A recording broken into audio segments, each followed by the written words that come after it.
And welcome to my Aim Assist stream. So in this stream I'm going to be testing everything I can to do with Aim Assist in Warzone, kind of. I probably won't have 24 people who are available on 9 o'clock on a Monday morning to open up a custom lobby and test this like that. That would be a good step if this does well. But I'm going to go on Modern Warfare 2019 because people on Twitter have said this is the best way to test Aim Assist because obviously Warzone is based on Modern Warfare 2019. And we're going to try and test absolutely everything we possibly can.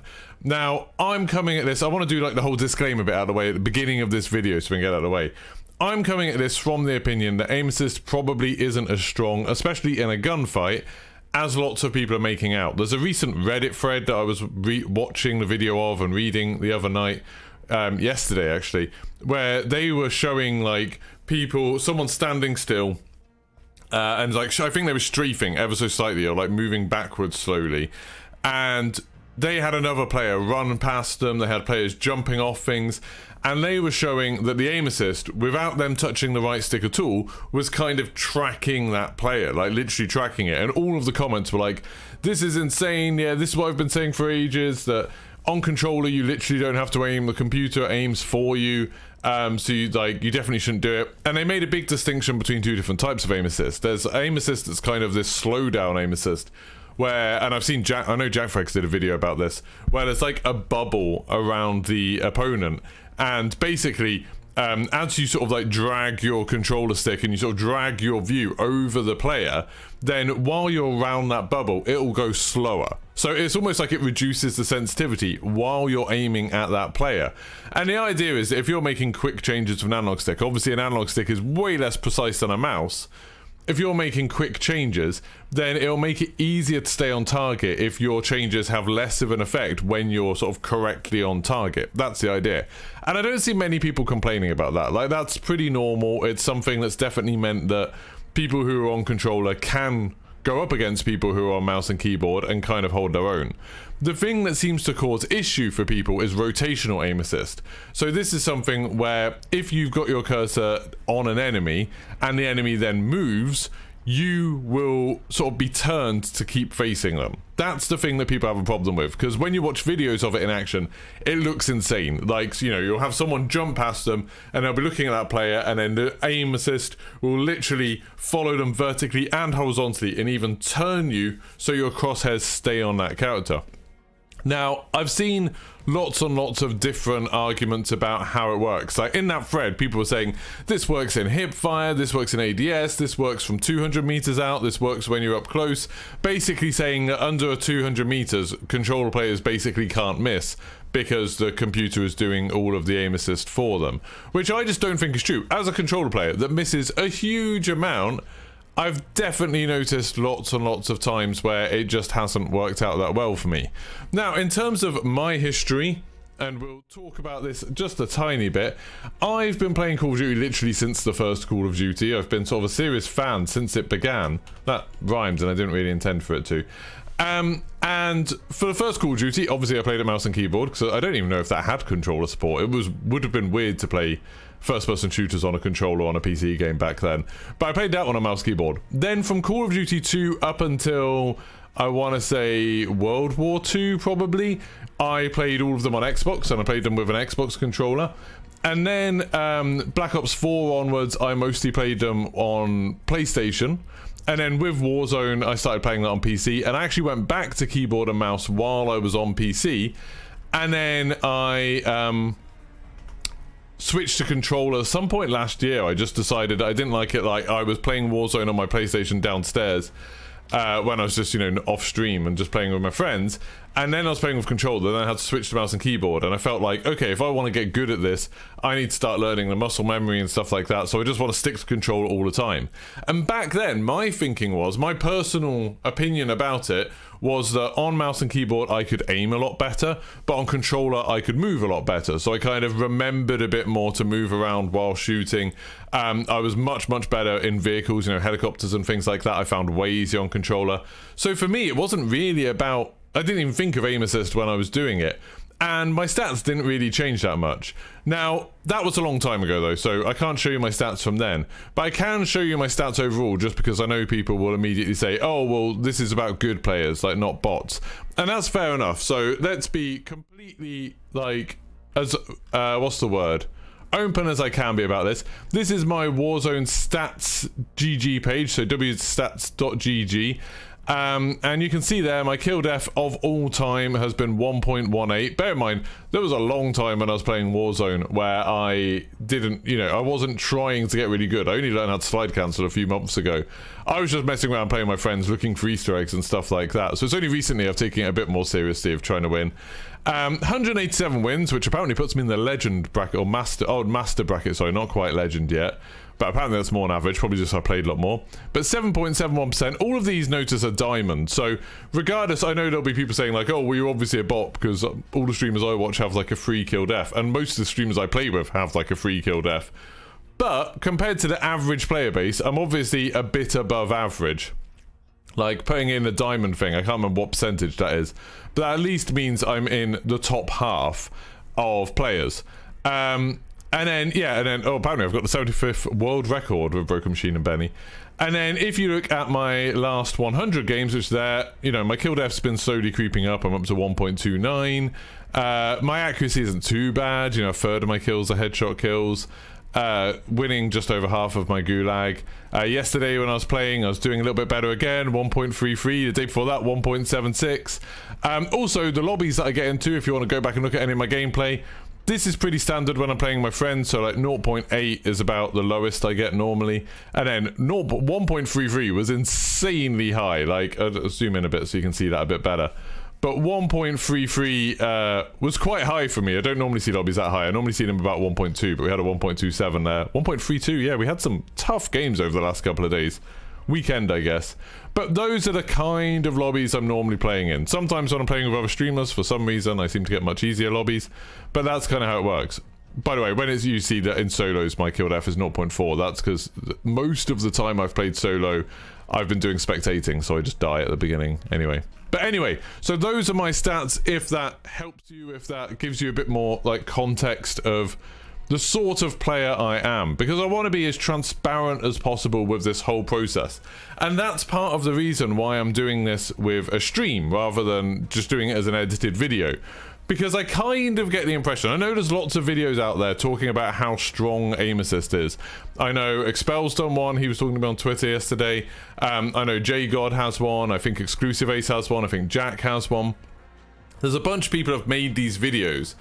But the problem with an edited video is that, A, you could obviously go in and want to prove something. You could go in and be like, okay, I want to make a video saying that aim assist is super strong because lots of people complain about aim assist, so that's going to get searched for, people are going to share it and all of that sort of stuff.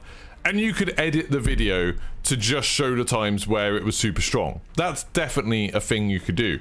Similarly, I could do it the other way. If I made a video trying to tell you that aim assist isn't that strong, I could go the other way and just find lots of situations where aim assist doesn't work, lots of settings where aim assist doesn't work, and then edit that together into a video and be like, hey look, aim assist doesn't do anything. Whereas a stream, I'm going to show you everything. The other part of it is like those people who made videos before, they might not be biased, but again, if you're trying to edit stuff down into like an 8-minute video or a 10-minute video or whatever your normal length is, there's going to be a temptation to only use the interesting bits of footage. You know, if you test something 10 times and one time it does something freaky, that's probably the shot that you're going to use, isn't it? Like, that's probably the time you're going to put in your video because that's more interesting than being like, oh, this is just what you expect, this isn't that great. So doing this as a stream, it's going to be a lot longer, but it's probably going to be a bit more interesting. Now, right now, I don't have anyone who's online to test it with. Hopefully, across the stream, we'll get an actual human to play with. So if anyone in chat has Modern Warfare 2019 installed and doesn't mind running past me a few times and jumping off things and stuff like that, that would be much appreciated. But let's go into the game and I'll show you what I've set up to test this. And we're going to try lots of different settings, so don't worry if you're like looking at this and being like, my settings don't work, or you're using the wrong settings, then I'll show you everything I'm doing. So we're going to play just custom games. I've just picked Hackney Yard. I don't really know, we might pick some of the bigger maps at some point just to try long distance things. Then for game setup, I've put some custom rules on, so I've turned off the time and score limit. For the player stuff, I've put it so their max health is 300, just because I thought it's probably more like Warzone, you know, where people have armor and stuff like that, because if the time to kill's too fast, stray bullets when hip firing can get kills a lot easier. I wanted to make it a little bit more realistic, so I've turned the health up, and it means that the footage will be a bit longer if I'm shooting at someone. And I put health regeneration on fast for the same reason. I think I left everything else is default there. I left the radar always on just so I can find people, because otherwise I don't want to spend ages trying to find the bot, so I've done that. Everything else is kind of the same, I think. I think that's how it's working. And it's just, yeah, team deathmatch. And then for bots, I've put one enemy bot on recruit, because the recruit enemies, they do run around a little bit, and hopefully I can find them and then run around. Now, in terms of my settings, for my graphic settings, because this does make a difference. I think things like your frame rate, your field of view, all of that stuff does make some kind of difference. So I'm running this on a 3080, and I've got my refresh rate set to 165, although I don't think I normally get that many frames. At 1440p, dynamic resolution's off, blah blah blah, VSync's off, custom frame limit is just so it's 165 in game. Oh, didn't expect that to actually back out the menu. And I've got the NVIDIA Reflex low latency off, which apparently does something to do with making your system respond a bit quicker, so it feels like you've got less input latency. I don't really understand how it works, but that's what it does. And then for field of view, I've got it set to 105. I'm more than happy across the course of this to try, you know, 80, which is the console one, or 120, which is the maximum PC one. ADS field of view I've got as affected, so someone was asking me about that on Twitter, just to double check. By the way, I set, all of this stuff is kind of just how I play Warzone, and I'll show you what I've done for default. But yeah, so my ADS field of view is affected, which apparently does make a difference. And then all of the quality things, I'll put them on there, but I don't think they actually matter for the sake of this. That's just how I have it all set up. So if we go to controller, I will set this to default again, so I'll press Y. I can actually put on a little controller camera, there you go, just so you can see that this is the thing that I'm doing. So I've pressed Y, which should have reset it to default. Well, let's put something to weird. I'll put it to lefty, and then you can hopefully see, boop. There we go. Now it's set to default. So this means the dead zone is actually quite high. I'm going to have to reset all of this, but I just want to show you it at default settings. The right stick dead zone, again, pretty high. Horizontal stick sensitivity is really low. It's at 4. We will change all these things. We'll test all of them. ADS sensitivity multiplier is just 1. The response curve type is standard. Aim assist is on standard. Scale aim assist to field of view, I think we'll end up turning that on, because I think that's one of the things that people said is really important, so we will change that in a bit, but I want to start off with default. And then everything else I don't think really matters. So, shall we get into a game and we will test it and see how it goes? So I'll just start it and then we'll see. Good morning to everyone that's on stream. We have Soul, we have JGZ, we have Bods, we have Joe W, we have Flynn, we have Purple Tie Gaming. Hope you're all well.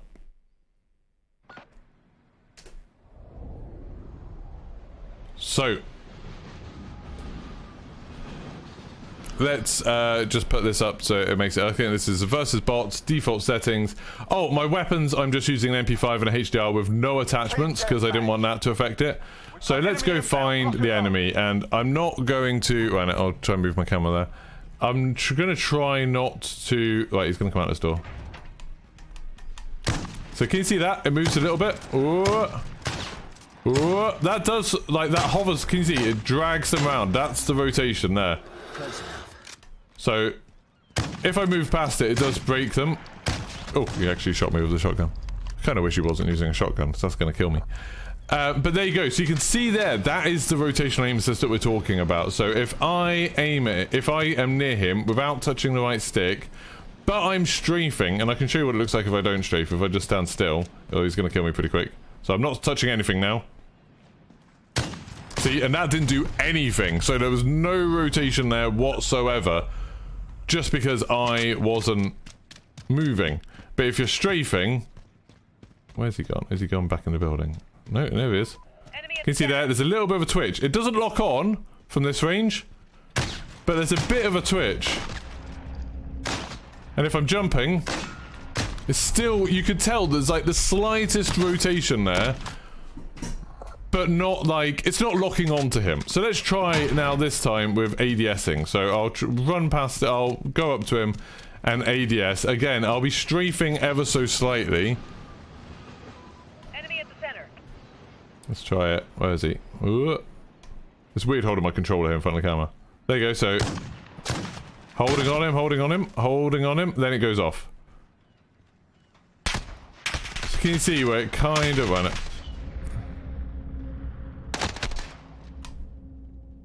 Can you see? So I'm aiming down sides and it's not locking on, but I am strafing. It just slows down a little bit when I'm over him. So it's like there's a little bit.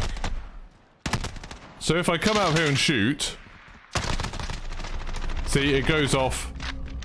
Partly because the recoil is going up when if I aim a bit lower. So this is without the ADS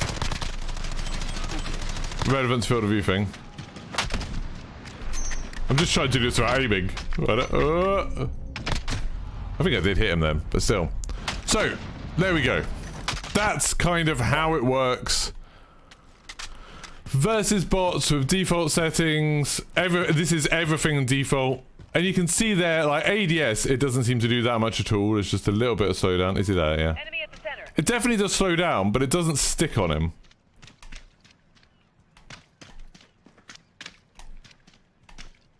Come on, run to the side. This is the problem of using bots. Why is he not shooting? I don't understand why he's not shooting. Is it because he's too far away to use a shotgun? I want him to run to left or right. Right, let me go. Oh god. See, it's not sticking with anything. Oh, he's run out of ammo! That's perfect. Except the fact he won't strafe now. So this is me only using left stick.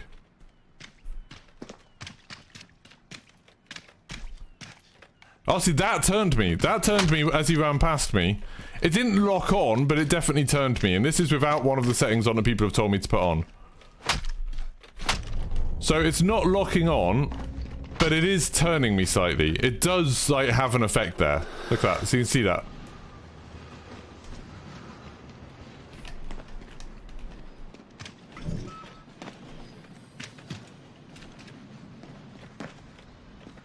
See that, like slightest turn. Oh, just trying to find him again. Come on. Oh. This will be much easier once I've got a player. Can you see that? Like, there's a bit of a turn, but if I'm moving past... Get away from here. Where are we at there? Enemy at the center. So it is holding on. Like, it's like, I can see it there. Oh, there, that was quite strong there. That, when he ran towards me. But it's still missing, but it's still there. Can you see? So it is still definitely working, but obviously not in a way that, like, would be that terribly useful if you're in a gunfight. So, if I'm aiming at him and then shooting, see? There we go. Finally put you down. That was just me using the left stick to aim, not using the right stick to aim. Admittedly, he was kind of running in a straight line at me, because he'd run out of ammo. If there's anybody that can hop on so I can use you as a target practice, that'd be wonderful. Right, he's up here. Where are you?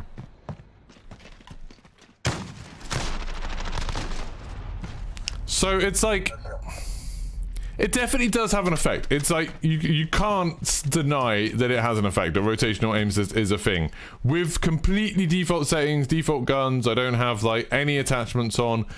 I haven't changed any of the control settings from default. Which way are you gonna go? Yep. See there? That... Oh, it's because I was standing still. If you're standing still, it doesn't do anything. It's almost like it just encourages people who move around rather than campers. But I wouldn't say that, would I? Hey, Steph, how's it going? Do-do-do. See about the sniper rifle. You gonna come out this way? I don't know if they react to sound. So I'm still strafing. Enemy at the center. There.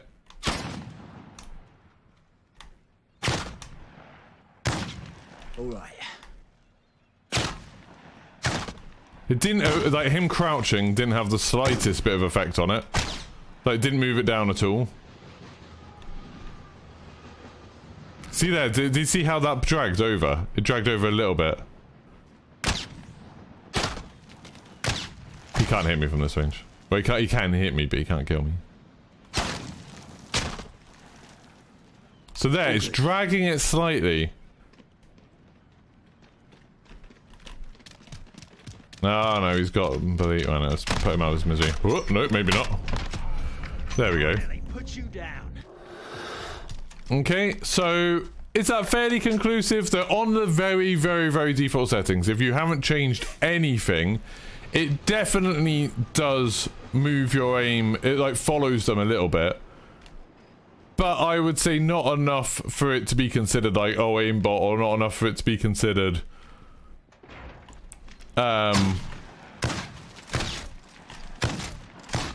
see that? Like, that's not following them or anything like that. With a... Let's try it with hip firing. Should have put unlimited ammo on, really. Right, where are you? There. Enemy at the center. Are you gonna come out this side? No, you're gonna run away again. Okay. So that's me hip fire, like, hip fire, strafing. See, that didn't follow him at all. That was just me moving forwards and backwards, because I realised I'm moving side to side. That might be a problem. So with this gun, with the sniper rifle, it doesn't seem to be holding on anywhere near as close. If I switch to the MP5, that's way better. So it seems to be weapon... It seems to be slightly weapon-centric. Like, using the sniper rifle hip firing, it doesn't seem to be as strong as it is when I'm just using the MP5. Because with the MP5... There you go. You see that? That's moving quite a lot. Not enough to keep up with them. Like, not enough to keep up with them running. But, you know, enough to, like, help a little bit.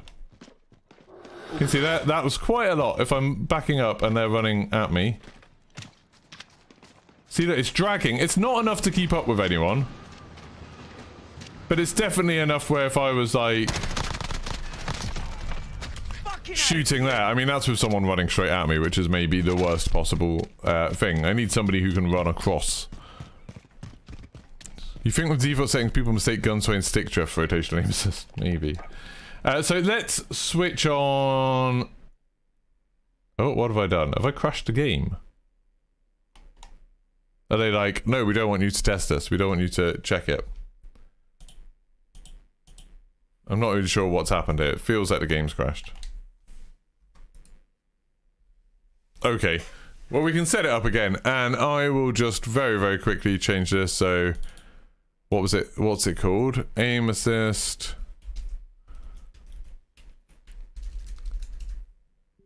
There we go, it's crashed. Field of view. Is it called affected? Let's have a look. I need to...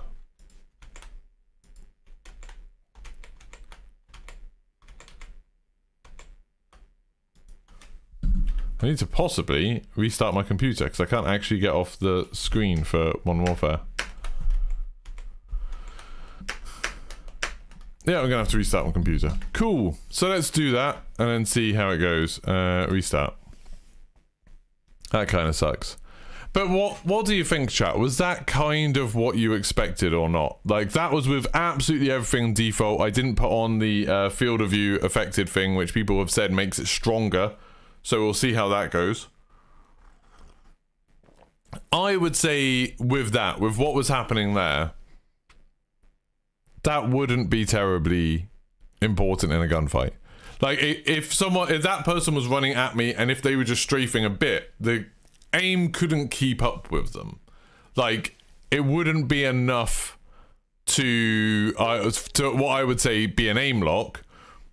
But it definitely did have an effect. Like, it definitely did make it so there was a bit more going on there. That was a bit weird. Oh, there's a Warzone update. What? That was weird. I had a Warzone update very briefly. How odd. So, let's go again. Good morning, Wilson. But yeah, was that sort of thing what people expected to see? That was with completely default settings, no attachments or anything. One thing I was kind of surprised at there was that the MP5 had a stronger effect than the sniper rifle. I thought it would be kind of agnostic of guns or anything like that, but is there a certain gun that people think is stronger? If someone can find one of those videos of crazy aim assists and tell me what gun they were using, that would be even better. Do I play Warzone with a controller? Yeah. I played Warzone for about a year with keyboard and mouse, and then I ended up switching back to controller. Have I tried to ADS while aiming close to a target? No, I can try that. It's a little bit of a pain because obviously I'm playing against bots.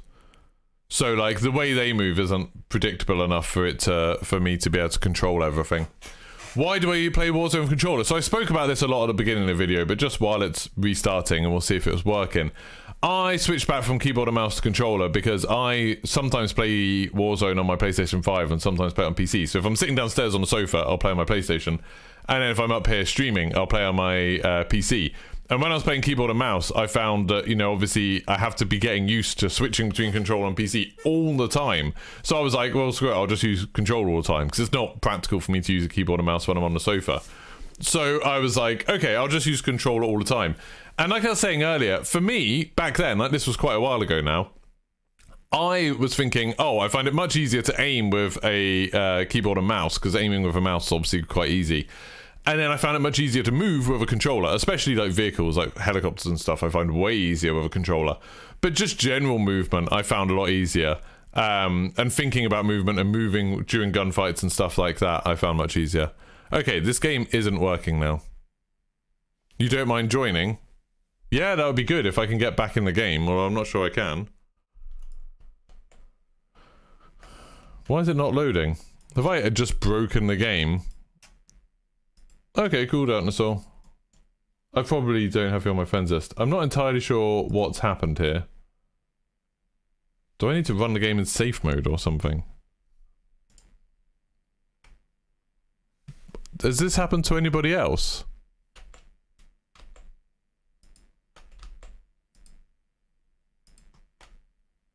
That it's just not working. This is weird. Like, I literally just restarted my PC. Nothing else is running. What have I done wrong? Maybe it's because I had OBS running as well? Right, let's restart again and see if that's working. But yeah, if anyone has any other questions, then please ask. Private match has been bugged. Yeah, but I just restarted my whole PC and then it crashed again. So I'll try. If you are in my Discord, Wilson or Stevo, just hop in. It's probably easier if I talk to someone because then I can tell them what to do, Steph, but thank you for the offer. Hop into the waiting room channel and I'll drag you up once I've got my computer running again. Well, I'm not going to run OBS this time on my main PC.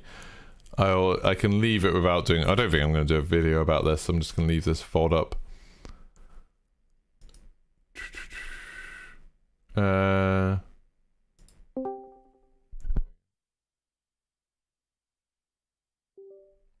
So why didn't that work? Right, so I'm not going to load up OBS first this time. I'll just load up the game. It literally just did a little update. Like, it came up with a little thing saying updating. It'll be annoying if this ruins all of this. I haven't played Modern Warfare 2019 custom matches for a long while. I just kind of assumed because Warzone worked that this would work. Maybe more fool me.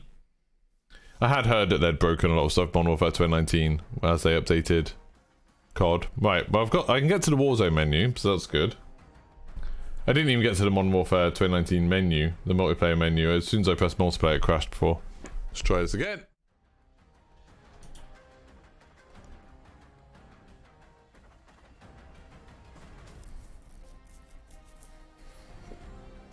So we'll get some human players in this time.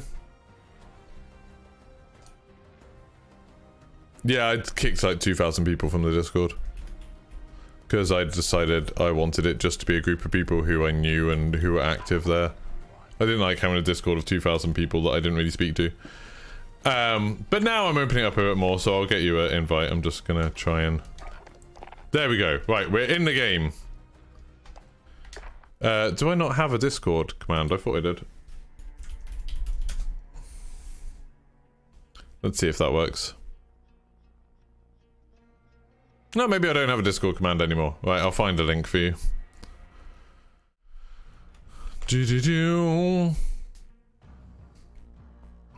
There we go. Invite people. Copy. There you go. You can join using that. And if you go into the waiting room, I will drag you up. So we'll keep on the default settings, I think, and then we'll do a little bit of testing with an actual player. So have you, like in the video I saw, someone was running horizontally. Good morning. Right. So we will... Good morning. So what's your... Oh, I'll get into private match lobby first.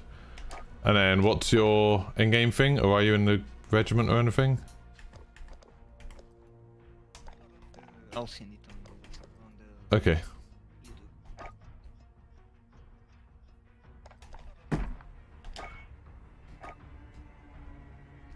No, not at all, Tony. It crashed earlier on, so I am doing it. Everything seems to be crashing at the moment. Let me just refresh my thing, and then that'll work. Just waiting for Darkness Soul to send me his Activision or thing. There we go.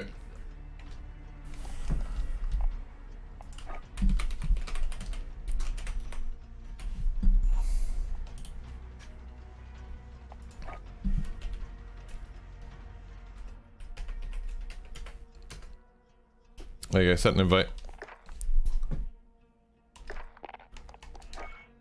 Right, so I will put it all back to how it was before. Game rules I'll set to unlimited. Score limit I'll set to unlimited. Reduce that. None of that matters. Max health, put 300 just so we live a bit longer. So when we're shooting that'll work. And then where's the... Oh, there we go. Radar always on. Directional. There we go. And then I will use the MP5, the default stuff, the default MP5 and stuff. But if there's any gun that people think I should use that's more effective for this, please let me know. Maybe JW. Right, let's get started. We'll load it up and then we'll see how it goes. So again, I will just show the controls just to show I haven't changed anything, because otherwise people will be like, oh, there was a big edit there when the game crashed. Let's put the camera back on. So, that thing, if I go to options, I'll just change control to lefty and then tap Y. That's all, everything's set to default. Okay, so if you can find me, why can't I see you if you're not loaded in yet? And once you've spawned in, there you go. If you just come to the main yard and then if you just, you can literally run left and right in front of me, like, yeah, yeah, around there. So, this is me moving forwards and backwards. So you see that? You can sort of see the limits of how much it tracks. Like, it is following for sure. I'll move slightly so you can see it a bit better. Keep running? Just keep running back and forth. There you go. Can you run like all the way across so you're actually running and then turning around 100? Yeah, like that, yeah. Yeah, see that? And then that moves a lot. So if you're moving quickly, it does follow you. Right, I'll try and shoot him while strafing and doing that. I'll just wait till he comes back and then... Okay, so I have to be moving quite quickly, I think. So this is without me touching the right stick. Just letting the aim assist do the work. It is turning a lot. Now with the sniper rifle, I'm not getting anything. Literally nothing with the HDR. Nothing at all. Right, can you just kill me so I can get my ammo back? I should have put unlimited ammo on, really. Actually, I might just do that. I might just leave the game and put unlimited ammo in. Took a beating today. Not gonna take So we'll try stuff with like him jumping off things and stuff like that. We'll see if that works.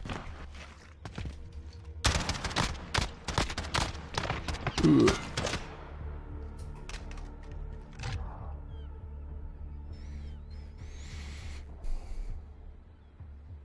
Unlimited ammo is an option, isn't it? Or I can just put the field upgrade on, I guess.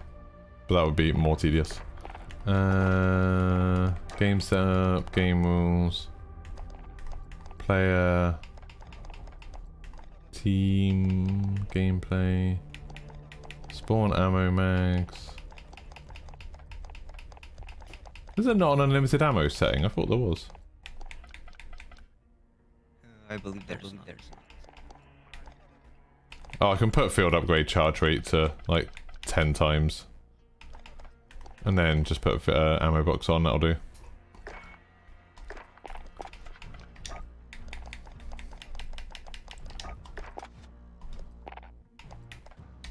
There we go.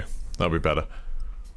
Okay, controversial opinion, but should the game have to compensate for your choice of control? The fact it's coded into the game to compensate for your choice is absurd to you. Yeah, if you want controller and keyboard and mouse people to play with each other, which I think most people would. If you want there to be healthy populations on PC, like for people using keyboard and mouse, then yeah. Otherwise, keyboard and mouse would destroy everyone. I've got a munitions box on here, stuff. I'll just go back to the same place. Just do the same thing quickly to start with. I'll just try and put my recording on, see if that can not crash it.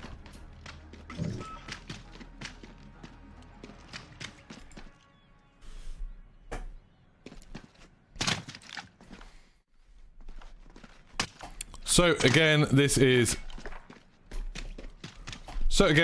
absolutely default. Control options, 105 field of view. I'll just put that to something weird so you can see it. There you go, it's on lefty, and then I press default. Let's set everything to default. You can see that if I'm strafing, you can see if I'm like, well, so not strafing, sorry, I'm walking backwards and forwards, that's kind of how strong it is. And if I'm going left and right, if I'm following, so let's say I'm following left, you can see it's like, it's fairly strong, but it's not sticking to him. Now if I shoot, it's not quite enough to keep up by itself. Let's try again. Yeah, it's not quite enough to keep up just with the left stick.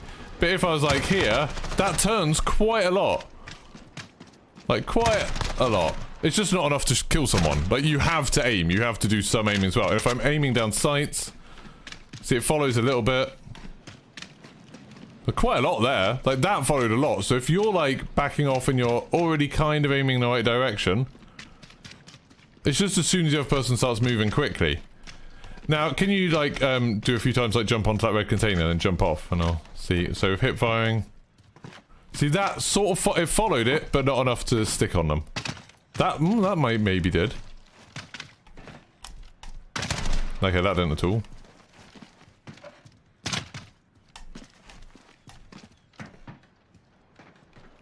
Maybe if I jump to this side. Yeah. But Yeah, see that didn't follow at all. It like twitched, but that was it. But then that followed loads. So it seems like super inconsistent, which is kind of what I thought would happen. Now this still isn't with the setting on that people say is making a lot of aim assist. So if I'm shooting at it, I'll just reload. And then I'll try shooting you this time when you jump off. So I'm not touching the right stick. See, it follows, but not enough.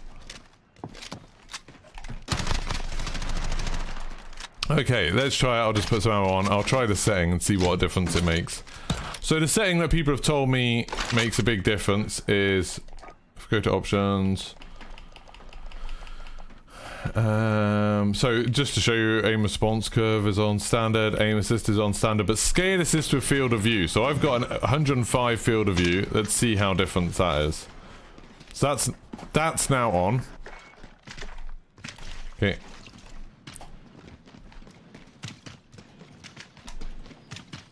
So it still seems to... it seems to follow maybe a bit better. Like, I'd say that's a bit better.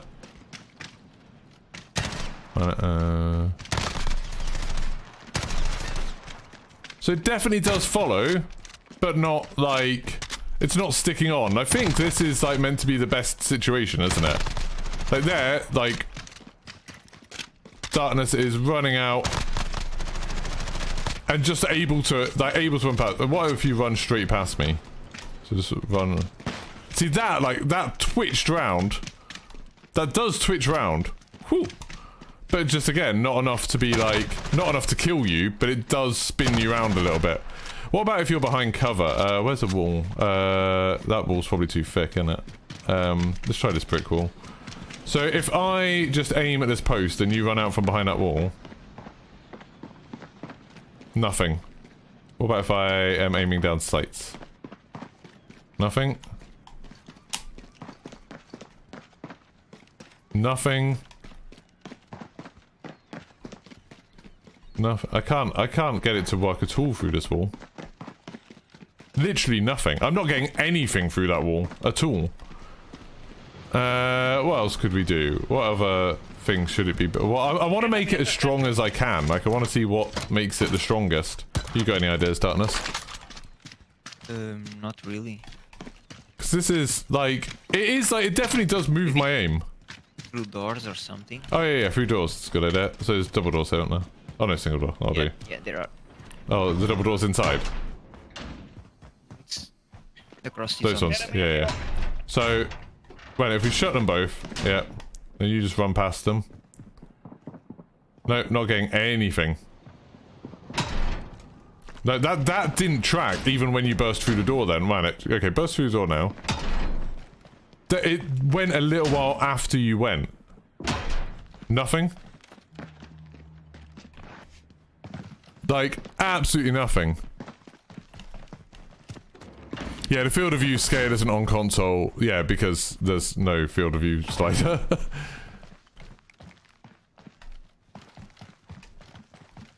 So that, to me, isn't that strong. Try going upstairs. It does follow quite a lot going up the stairs. That's surprising how much it follows you going upstairs. Well, let me try shooting you. It's still not enough to kill you, but that's with you because you got extra health on.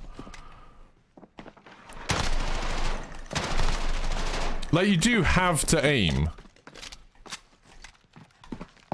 It follows a little bit, like it just sort of twitches. So if I, like, obviously if I'm trying to aim as well, I can do it. Now, someone said if I set my... So let's try setting the controls to what people have told me is the best setting. So, someone said 100... They said 6.6 and then 0.80, I think they said was the settings that people are using. If anyone's got any other suggestions, I'm going to put the dead zone to minimum, just in case people think it's the dead zone doing it. Let's try that. Okay, we'll start again, just normal. You just running forwards, backwards and forwards again. I mean, this feels exactly the same to me, in terms of... It does turn you, like 100% it turns you, but it's just not, it's not locking on. I'm almost out. It's just like, I don't know, it's assisting, I guess.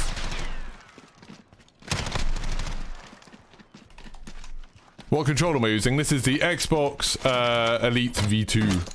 The Xbox Elite 2. It's just a Halo version of it. So, yeah, if you jump off the roof... Yeah, that didn't actually do anything then, but... That followed you. That followed you quite a lot. I was like... I was strafing at the same speed as you were jumping off then. That didn't do anything.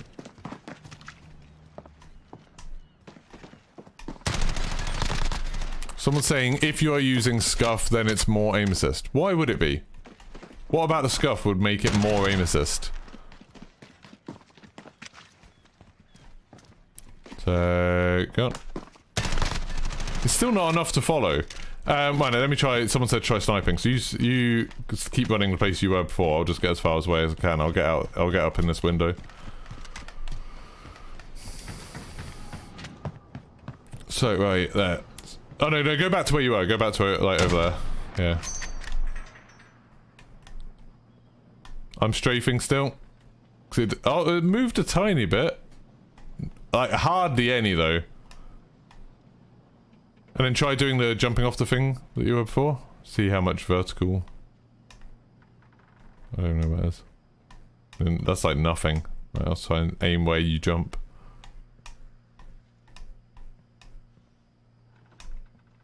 Like the tiniest bit, but nothing really, I don't think. Is there any other settings that would let you do this? It's like, it's like 100%, just run past me again, because that's been the clearest one for me. It's like, when you run past me, it definitely turns. Like, that's the most extreme way I can see it, but it's still not like, if I'm shooting, it doesn't keep up with enough when if I... So yeah, when if I... Yeah, you run past again, on my right. Like, that follows you, but just not enough to kill you.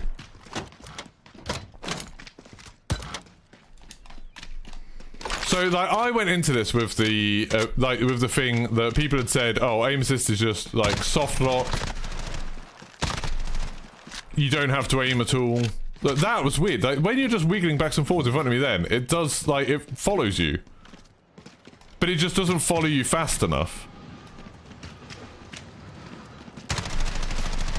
So let's try it with a lower field of view, because people said, you know, console 80 field of view. Where's the field of view one?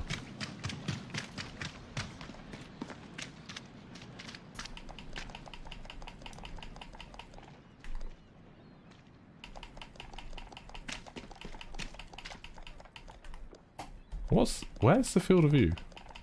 Oh, at top. Quality, top. So let's set this to 80, which is console. So this is now with console field of view. See, it is following you when you do that. When you run backwards and forwards again, I'll see. It feels stronger with a lower field of view.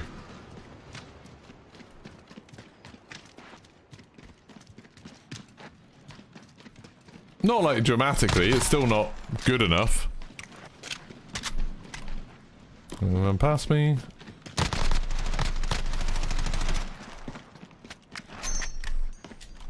Well, I just need to reload.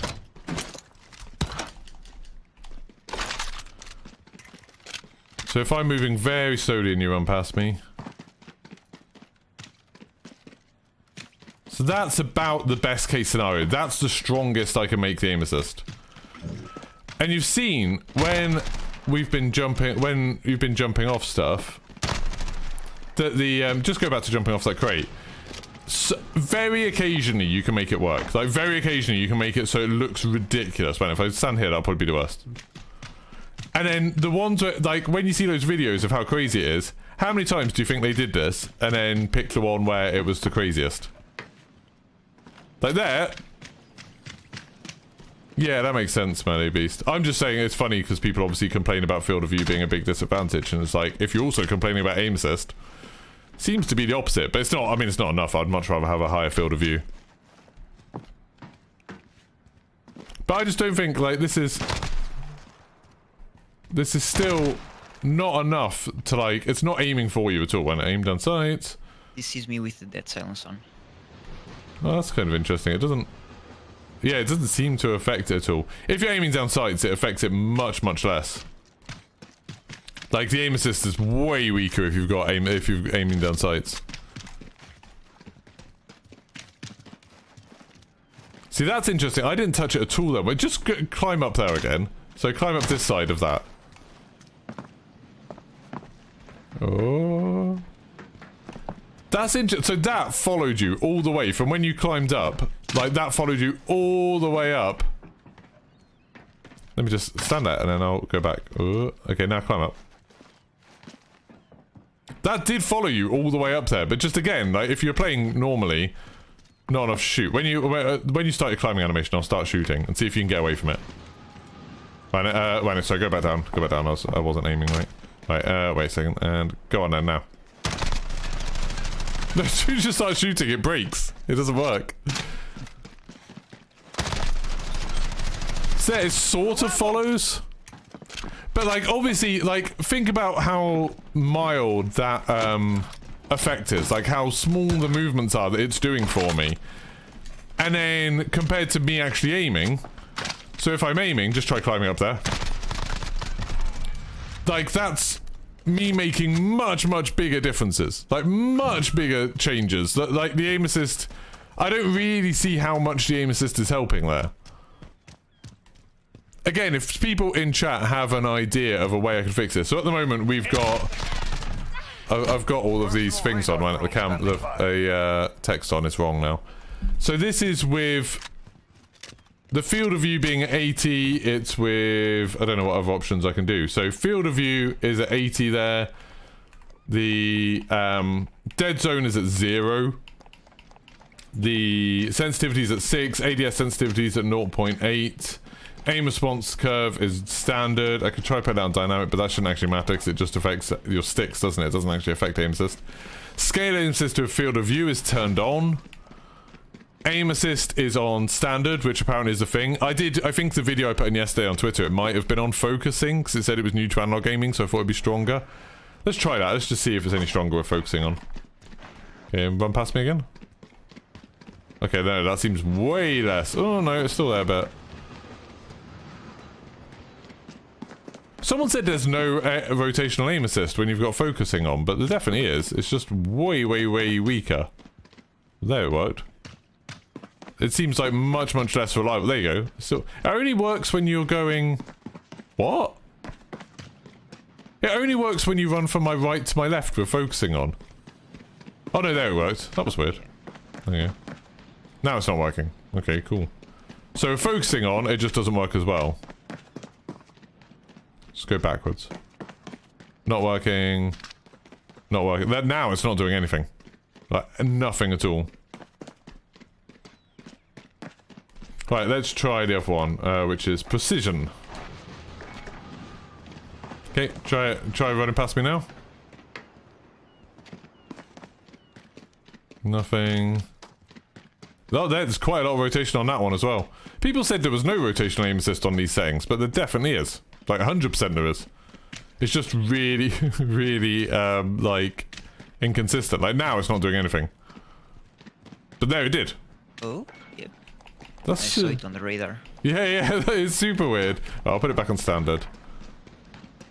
There we go. Oh, it did too. Yeah, this is back on standard now. On standard, it's way more consistent. But it's still, like, I just don't see it being that useful. That, like, it is turning. Like, the idea is that people think, can you just, like, run at me? Like, don't hit me, don't shoot me or anything, but just run at me as if you were, like, attacking me and trying to break my aim. Like, it's definitely twitching, but if I was shooting... Well, I got some hits. I still think somebody who's actually aiming would have a much, much easier time of this than I am. Just jiggle left and right with your right stick and see how AA becomes insane. With my left stick. Okay, jiggling. So I need to put ammo down again. Okay. So jiggle back right with my left stick. So I got my left stick here.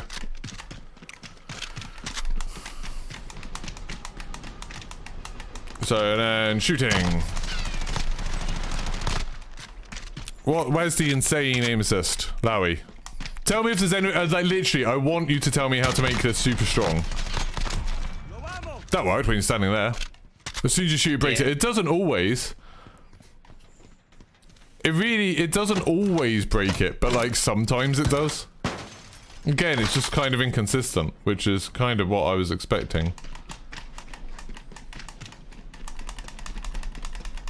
So he's saying jiggle. You can actually see on the kill cam when it breaks. Yeah. Oh. Yeah, you can see it. Yeah, you can see it on the minimap even, like how much rotational there is. It's like if I'm shooting you, it's not enough to keep up at all. And if you run past me, just run past me on my left. Yeah, like it doesn't. I think if you ran past me and you carried on a straight line, I could probably kill you with it. Like, just run past me and keep on going. Oh no, but then the recoil is too bad. Okay, so I'll drag the right mouse. I'll drag the right stick down a little bit just to compensate for the recoil because I haven't got any attachments on.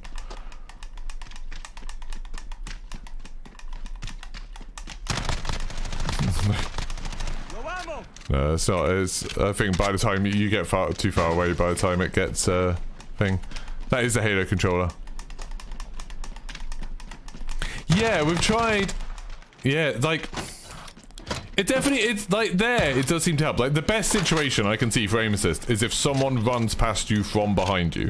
If someone runs past you from behind you, it definitely like lets you know someone's there. But like you'd still need to aim. It's definitely not locking on for you. I would say. Like that, you could, like that looks quite crazy to me in terms of how much it's turning. Just do the box thing again, just climb the box, just for people who didn't see that. This is probably the craziest thing to me. Like, that seems like the strongest case I've seen of it. Just start from this side. Just from here, so then I've got my clusters on the back, yeah. Like, that is crazy. You can't explain it, but you have to use a controller for a long time. I mean, I've been using a controller since, like, the 1980s. I feel like I've been using it for a long time, Lowy.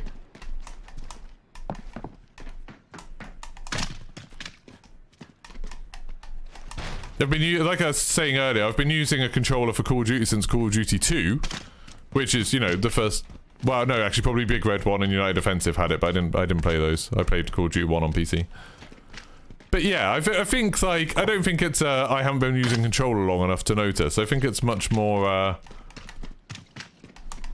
It's not quite as strong as people think because, like I say, like the differences it's making are very much like way less than what you'd actually do for it. This is me aiming. Like, that's a much... I'm having to do quite a lot to aim to keep on target, or near target, and I know I'm not the best at aiming. Like, I'm having to do a lot there with the stick, aren't I? And I'm using both sticks to aim, because I'm not a fool, and then I can be like... Cluster strike is go for launch. When they climb ADS, okay? Thank you for your time, by the way, Darkness. This is... All good. So, yeah, if you go back to that box. So, what do you mean? ADS when they come or before? We'll try both. So, this is before. Nothing? So, no. Oh, I wasn't strafing, that's why. That's pretty strong. I wonder if I can kill you doing that. Yeah, that I could kill you with. Yep, yep. That I literally wasn't. I mean, that was you not moving horizontally at all. You were just moving vertically. So, I mean, if you'd just been standing still, I probably would have also killed you there. But like, climbing up that box, I didn't have to do anything. It moved up enough. But Lowy, when you say C, that's literally. Right, just go out of the way. Right, so if you just stand out of the way for a bit, just get out of the way, Dinosaur. So that's me aiming at the box. So they were climbing up there. No aim assist at all. Hey look, I'm still shooting up as they climb because that's how recoil works. I don't think that's a very good example of the aim assist, but you go from the right of the box. Go from like that side of it. I didn't follow you enough. Alright, try again. It's definitely like where you're moving like you're moving more vertically than you are horizontally. It works better because I think the recoil is dragging it up. I'm not convinced that someone climbing vertically away from you is the best case scenario for this. Right, actually, let's try something. I'll turn aim assist off. Aim assist disabled. Right, just go to this side of the box again. Oh, I don't need to get ammo. And then we'll just do the same thing. See if I can kill you just using recoil.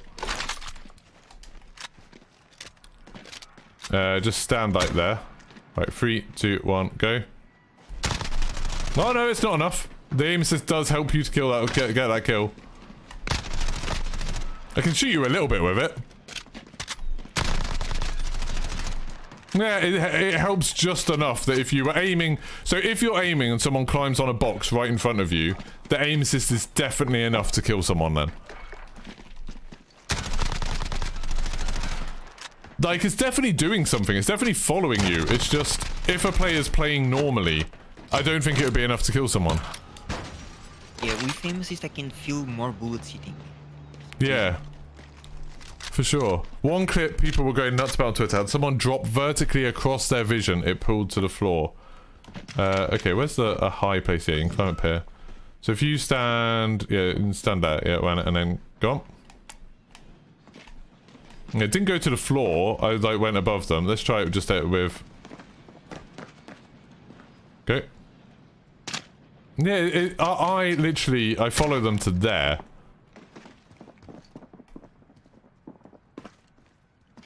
Yeah, it's pretty consistent. I'm always following you to the same spot. Stand in that doorway looking straight out. What, here? Yeah, maybe if I fall in front of the door. Okay, so if I aim up... Same amount. That didn't do anything. I think maybe it was just between me strafing. Okay, I was. You need to be right above the door, I think, because I've got such a narrow... Yeah, I'm trying to get above you. Yeah. No, it's about the same amount. It's like almost the same number of degrees. The other thing to consider is the attachments to the weapon. Yep, so what attachments would be good? Should we go for hip fire attachments? So,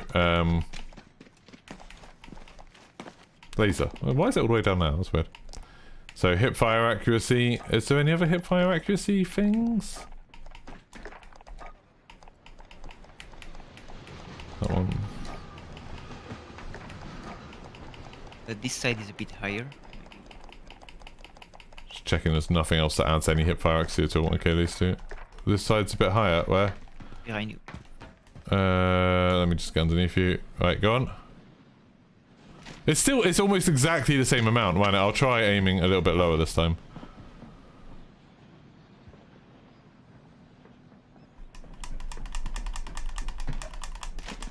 That followed you all to the way to ground. That time I was wiggling left and right, and I started aiming a lot lower down. Let's try that again.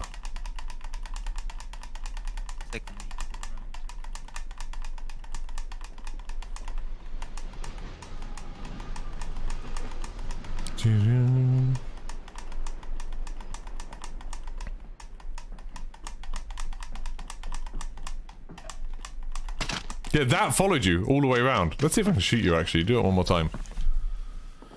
So, if you're wiggling left and right and someone jumps over your head vertically in front of you, that is maybe the clearest... Like, that, I didn't aim then. Oh, sorry, I just took my controller away then. But I didn't aim. So, if I'm aiming at that light and you jump in front of me, then I'll follow you, I think. Tell me when you're about to jump. Give me a bit of warning, and I'll... Getting there. In 3, 2, 1, 0. Yeah, like, that works. Are you hurting yourself because of the jump? Yeah, I'm taking a bit of damage from Oh, okay. the I was about to say, you're dying super fast, but that's because of the 2 shots. So there, if... That's the best case scenario we can find. So if someone jumps down above you, in front of you, and you're already aiming up, then the aim assist probably helps more than I could aim. Let me try doing this with ADS.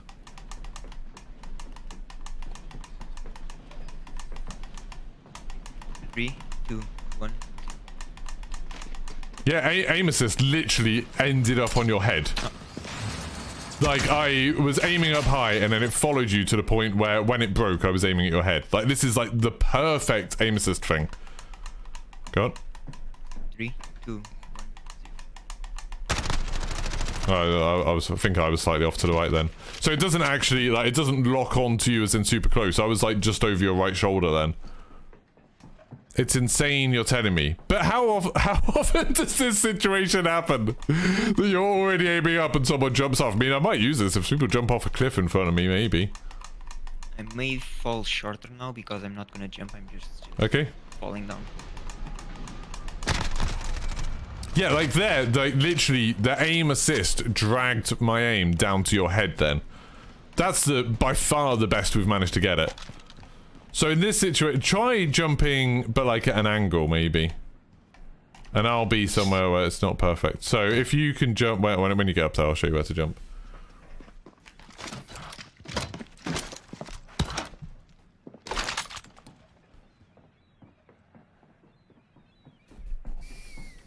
So try jumping off, like, I don't know. So if you're starting from there, and I'm aiming up here, and then if you try and jump, like, towards there, okay? Okay. 3, 2, 1, 0. Oh, I was miles away. I thought you'd, like, be much lower than you were. Like, that's, I don't know how to... Get right close. Yeah, maybe off the container. Just try off the container. I just want you to jump, like, if you jump from that corner container where you are, but, like, to the right, so you're, like, crossing my field of view. Yeah, see, it follows you a little bit, but not, like, the crosshairs weren't, like, didn't end up on you at any point. Try again. Alright, I should know where you're gonna jump now. My body. Right.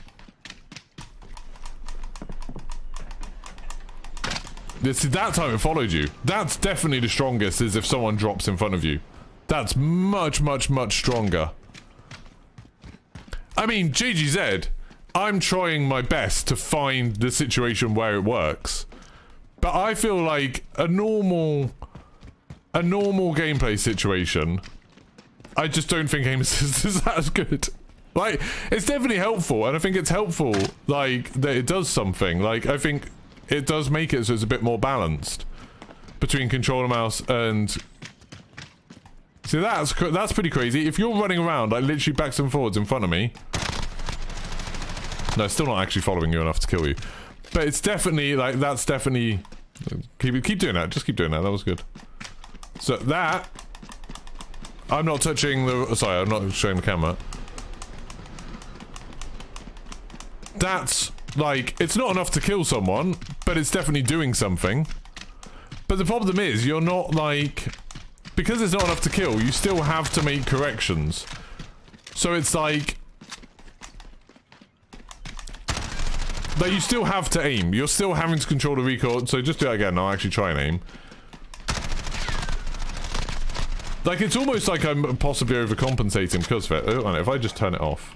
I am taking more damage when you control it. Yeah. I'm just going to try to turn it off and see how easy it is to shoot you. Okay, keep doing the same thing. Yeah, like, it definitely helps. Like, with aim assist off, that's really hard to hit you then. There you go. That was just, you happened to turn in front of me. But, like, 50-50, then ADS, and then move left and right. What do you mean 50-50? I don't understand. Can the other party add slide cancels to see how aim assist works? Can you slide cancel? Yeah. Okay, well, let me put aim assist back on.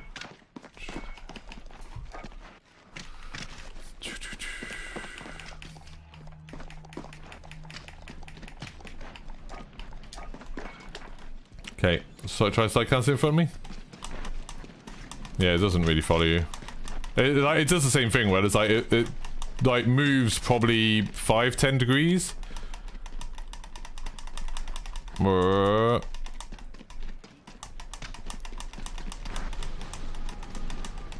I slide cancel in front of you, it doesn't. Yeah, it doesn't work that much at all. 50-50 gunfight, ADS at each other while moving left and right. Okay, so have you got a gun? Have you got a gun? I have one. So he said aim ADS at each other while moving left and right.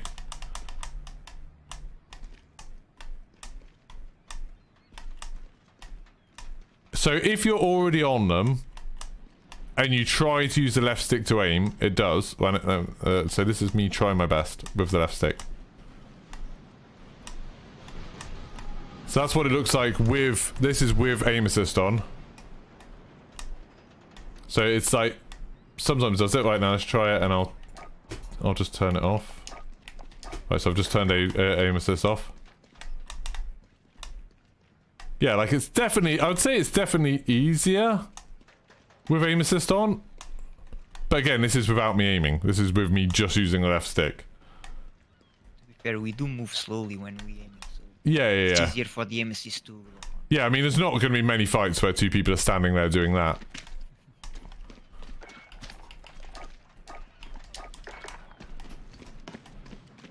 I'm really interested in this whole thing about aim assist working behind a wall. Can anyone think of a situation? We tried it on a brick wall, we tried it on a door. Where would it work? Where... Oh, and I know. Can you go up there to that sniper bit? and then just peek that wall. It's twitching, but I think it's when... Yeah, it is twitching. But it's like, it twitches when I can see you. Can you just run around past that bit, but don't go out into my view?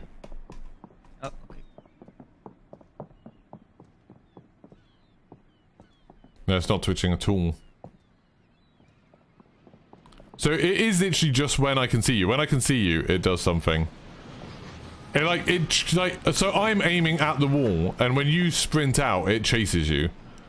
But if you don't actually get out of the... If you don't get out from behind the cover, it doesn't.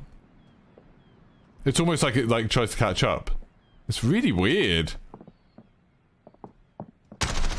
Yeah, and it doesn't do enough to actually get you. About the actual aim doing corrections, you don't actually correct aim, you just scramble right stick, right stick backs and forwards in a general direction. So this guy, one of the people who thinks aim assist is OP is saying the actual... Oh, sorry, this chat scrolled. About the actual aim and doing corrections, you don't actually correct aim, you just scramble right stick back and forward in the general direction of the enemy and it compensates for enemy movement. That's what makes it stupid. Okay, so go back to the sprinting back around in front of me. So backs and forwards, or left and right, do you mean, Larry? Backs and forwards. That's not doing anything. Let's try left and right. This is more left and right than that. Yeah. So that's... I mean, that's not working. It's not doing it. It's not doing a lot of damage. If he SC into, what will it do? Oh, what, if he side cancels out of cover? It'll do the exact same thing, I think. Like, the side cancelling didn't seem to actually affect it, to be honest. It made it so it'd be harder to hit him, but it still twitches the same, I think.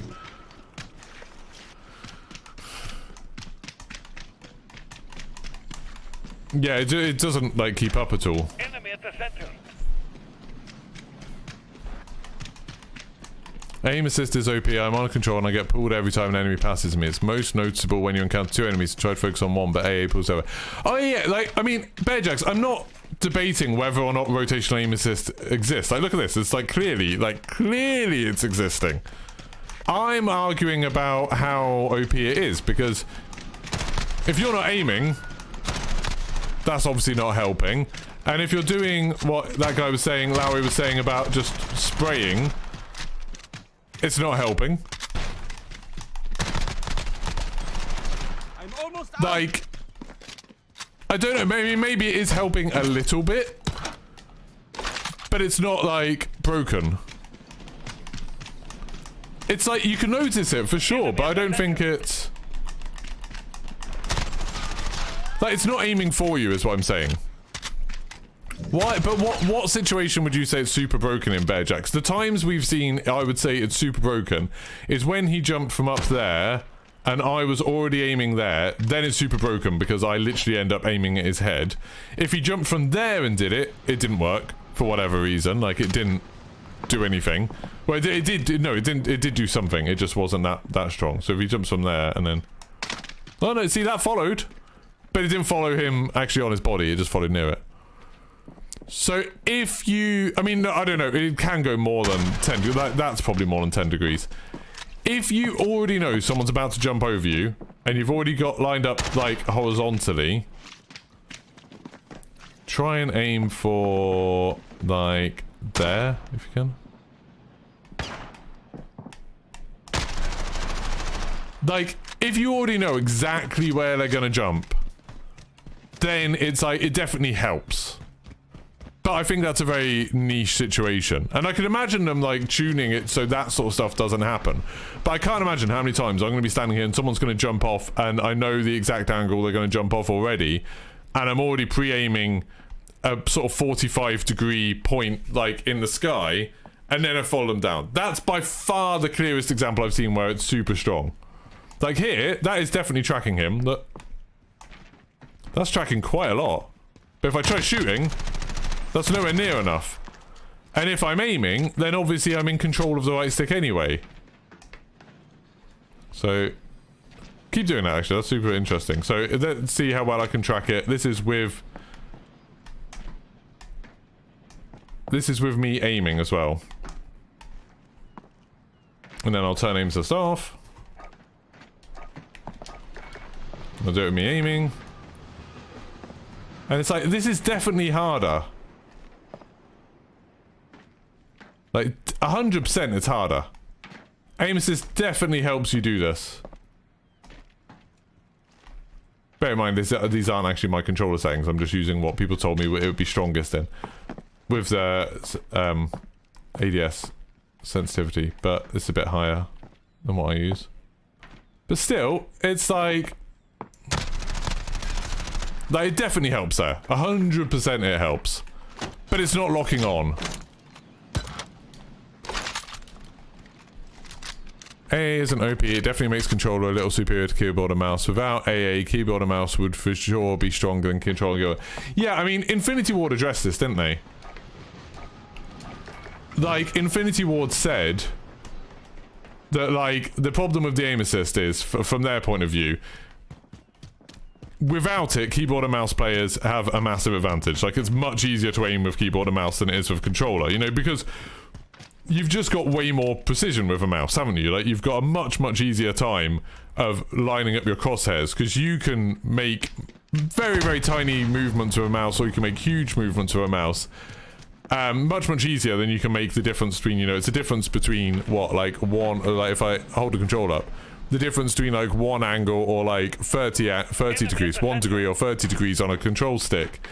It's much harder to fine-tune that. So, keyboard and mouse inherently has an advantage, and when they started doing crossplay, that was the big worry, was that keyboard and mouse wouldn't stand a chance against controller. And now they've obviously done aim assist to do it, and I think most people agree to slow down aim assist. Can you just, like, stand still? So if I'm aiming past, can you see how much that slows down? So that's me. This is just normal aim assist. This isn't rotational. So if I'm just aiming past him, trying to keep it steady, look how much it slows down and how big that bubble is. That's normal aim assist, and I think nobody particularly has a problem with that. That it just means it's easier to make micro adjustments when your controller's over target. Oh, can you go hide behind that wall again? I wonder if that still works if you're behind a wall. Okay, and then just don't move. Just, are you standing right behind it? Yeah. Let me see if I can tell.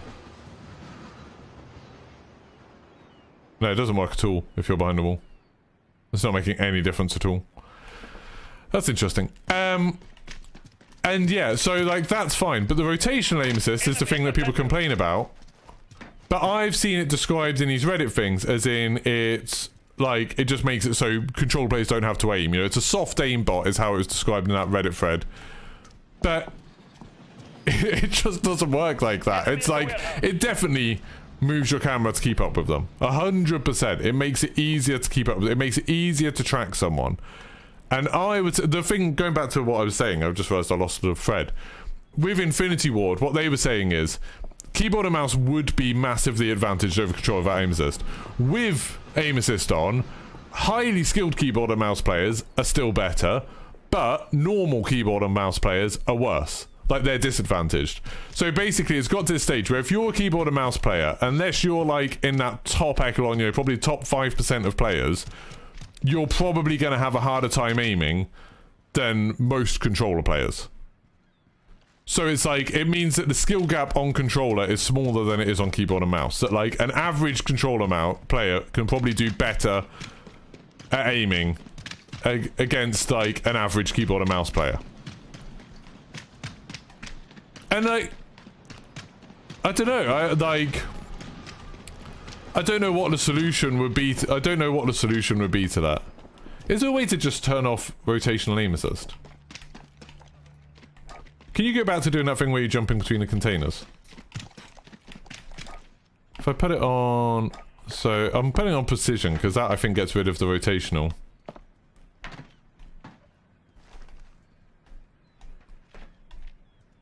Just seeing how much of it is. Yeah, see, that's a lot easier still. And then, still not really tracking you very well.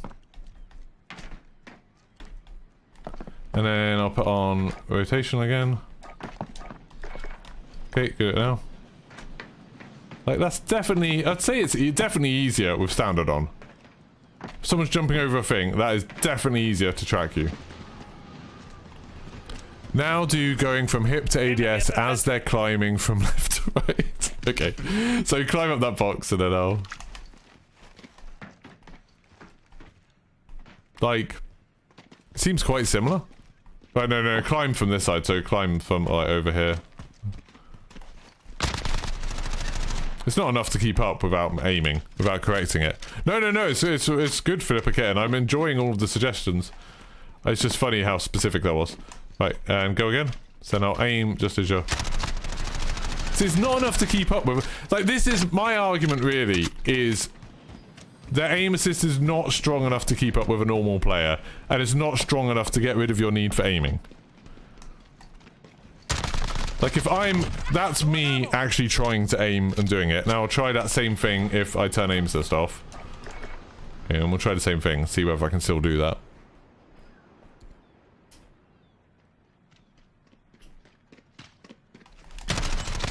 Yeah, see, that was way harder. Well, I'm just gonna need ammo. I ran out. I'll tell you when to go. Wait. I'm gonna go. Right, and go. Yeah, see, I massively overcorrected there. And I think it's probably because I'm so used to having the aim assist that I'm now... when I turn it off, I'm now overcorrecting it. It's like my sensitivity's too high, so I'm like overcorrecting.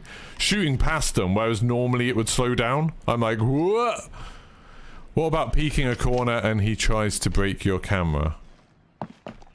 What do you want me to do, Planet? I'm just turning assist on. So if... Being like this, on a corner. What, me being like that? Yeah, ADSing and I just run over. Okay. It moved about 5 degrees. Let me try it and I'll try and ADS just as you do it. 3, 2... That moved probably like 10 degrees. That moved more, for sure. Yeah. That's more of a real life situation where this would be super useful. Is that like if I'm peeking and then you run past me, it's like at least it tells me that you've run past, like as well as like obviously the fact I saw you run past. But like, does it work if I'm mounted up on it? I think that it's time based because if I'm walking, it still locks on for the same amount of time. Yeah. If I'm running, it's the same time, but it's a longer. It just can't keep up. Yeah. Oh, it's a longer distance. Oh, I see what you mean. Yeah. I mean, it's the same time locked on. Yeah. A different distance because I'm running. That makes sense. Interestingly, it works if I'm mounted up. Oh, why not? Just do that again. Yeah, that works. Like I'm not pressing anything other than left trigger there, and that still works. So it's not even. I'm not even strafing. If you don't move your left stick while mounted, don't think you get it. I am getting it. Look at that. Yeah, I can see it. I'm not touching anything there, other than the left trigger. No, it's fine, Mr. Mo. This is what we're testing. I didn't know. I didn't know the answer to that. And now it's more consistent. Both ways. Yeah. I need some control freaks to smooth my stick movement and stop that clicking. I'm good, thank you. Oh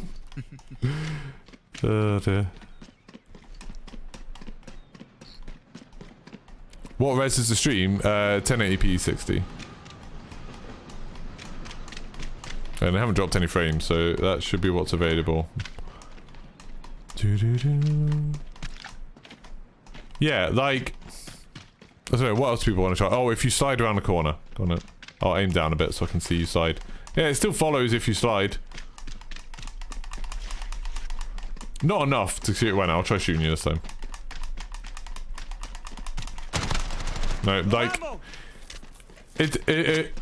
Yeah, it just doesn't make enough of a difference. Like, the video that I was watching was very much like, oh, like, look at this. This is like an aim bot, so control players don't even have to aim. The game aims for them. And it's like, I mean, it is exactly what it says it is. It's an aim assist. I need ammo again. But if there's something else that people want me to try, I would be super interested. Like, literally, we've found, I would say, the situation that it's most broken in.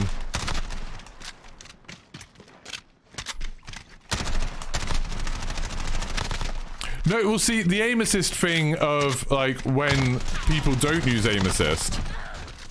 That was literally, you were in a straight line for me. When people don't use aim assist, I think that's a legitimate thing that some people do, because aim assist does, like, it stops the aim from doing what you're telling it to do. So if you're trying to get headshots, it will, like, I don't know if it follows center mass. Fine, actually, that's a good point. Let me try and aim just at your head height. Oh no, it does, it just follows you, that's fine. But yeah, it's taking some control away from you, so I mean, maybe that makes you more likely to overshoot.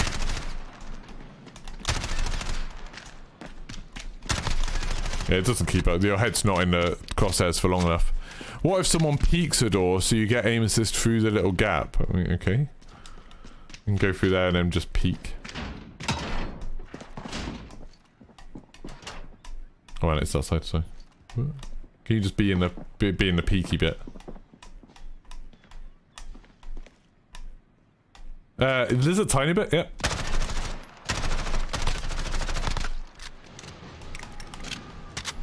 Like, there is a tiny bit, just like it is normally. I don't think the doors actually affect it at all. I think when you... It's just whether you can see them or not. It's just whether they're on the screen. I've maybe said it before, why aren't I streaming on 1440p? Internet's not good enough. It's like, I could do it sometimes, maybe, but like, my streaming PC isn't that good, my internet isn't very good. It's like, my streaming PC could probably handle it, but like, I like having the sort of safety net. But my internet would definitely struggle. I only get like 10 megabytes up.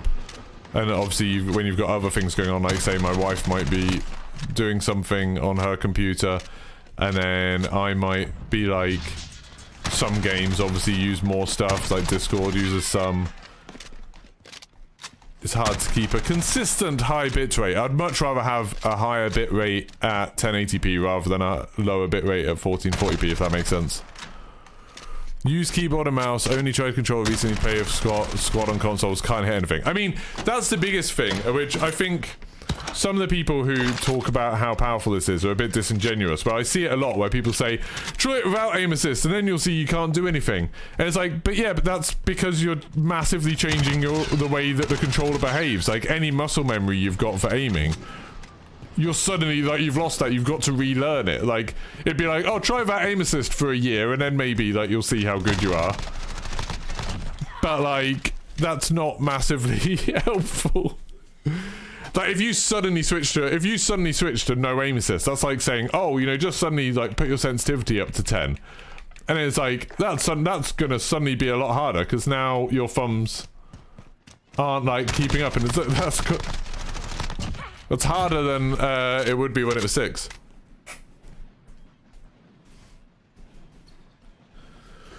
But yeah,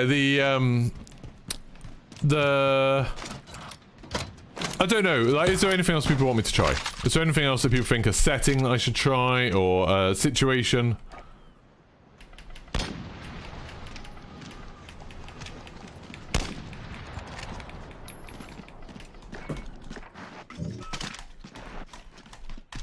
So let's see if I can get my stick drift. No stick drift.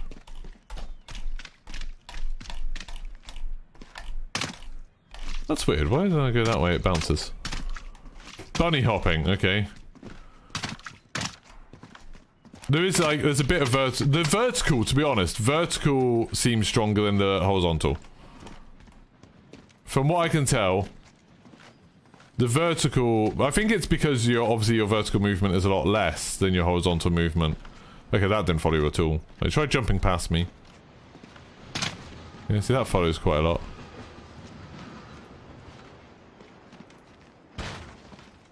Make him so he's behind a wall or door a long way away, too far for the red dot above his head to be visible. Okay, so if you go behind that door, I'll go as far away as I can, which I think is here. Well, I think I've got stick drift. Yeah, I've got stick drift.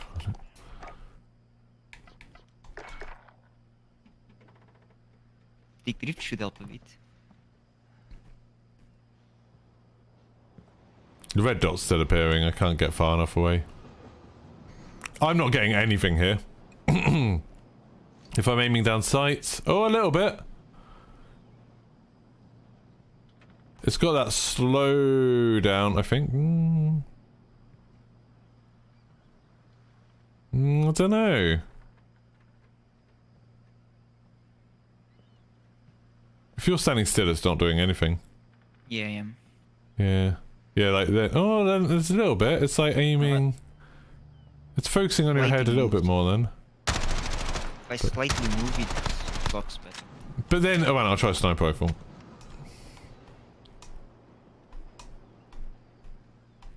But it's still like... It's still not aiming. Like, without... If I'm not on it, if I'm... You just wiggle backs and forwards. Like, that's... You're still breaking my aim. Sometimes. Yeah, like, you can still get out of the way of it just by moving.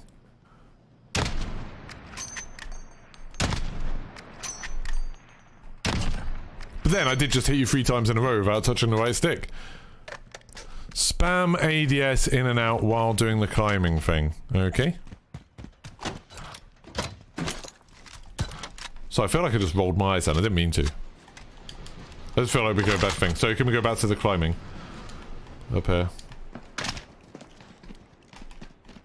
On this side or the other? Try the other side first. Because this side is a bit... Oh man, I wasn't strafing. Okay. So I have to remember to... Sort of follows your feet. That's weird. No, it doesn't keep up with you at all. Even if I try to shoot then. No.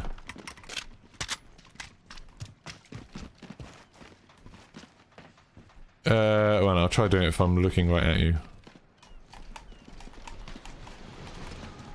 Yeah, it doesn't quite follow enough. It seems to be worse if you spam ADS. You kind of have a feeling that is slow compared to Modern Warfare. This is Modern Warfare. What? This is Modern Warfare 2019. Because this is the one that's most like Warzone. Do a cartwheel, spin 3 times while spamming ADS. Yeah, like this. I just don't know. So it's like, what have we learned? It's like, it obviously... Just stand still for a second. So it does work even if you're not moving. If the other person's not moving, it definitely works. Then if I don't move, you just run past me. Doesn't do a damn thing if I'm not moving. So it only works if I'm moving with my left stick. It does track you, but not as fast as someone can run. Can you just walk past me? You can even walk faster than it. Like, it can't keep up for more... Like you said, it's a time thing. I think you're spot on there, that it's like... Maybe you get half a second or so where it will keep on locking on. I can change my speed for walking. Oh, can you do that on this game? Huh. Yeah. Why would you do that on this game? It's bizarre. So, like, yeah, you don't have to be moving for it to work. Like, that definitely works. Walk speed. I'm at 55, normal speed. What's my ADS? I put it on what someone said would be the strongest. I think it's 0.8 right now. Yeah, 0.8. Okay, try it. Oh, this is at 25. The lowest of the lowest. Run it. It's not actually... If I'm moving forwards or backwards, it's almost like you're moving too slowly for it to care. Run it, try again. It stays with you for a little while. You can see it like... No, there, it didn't work at all. It's almost like you're moving too slowly for it to notice. If I stay with you, if I go right. Run it.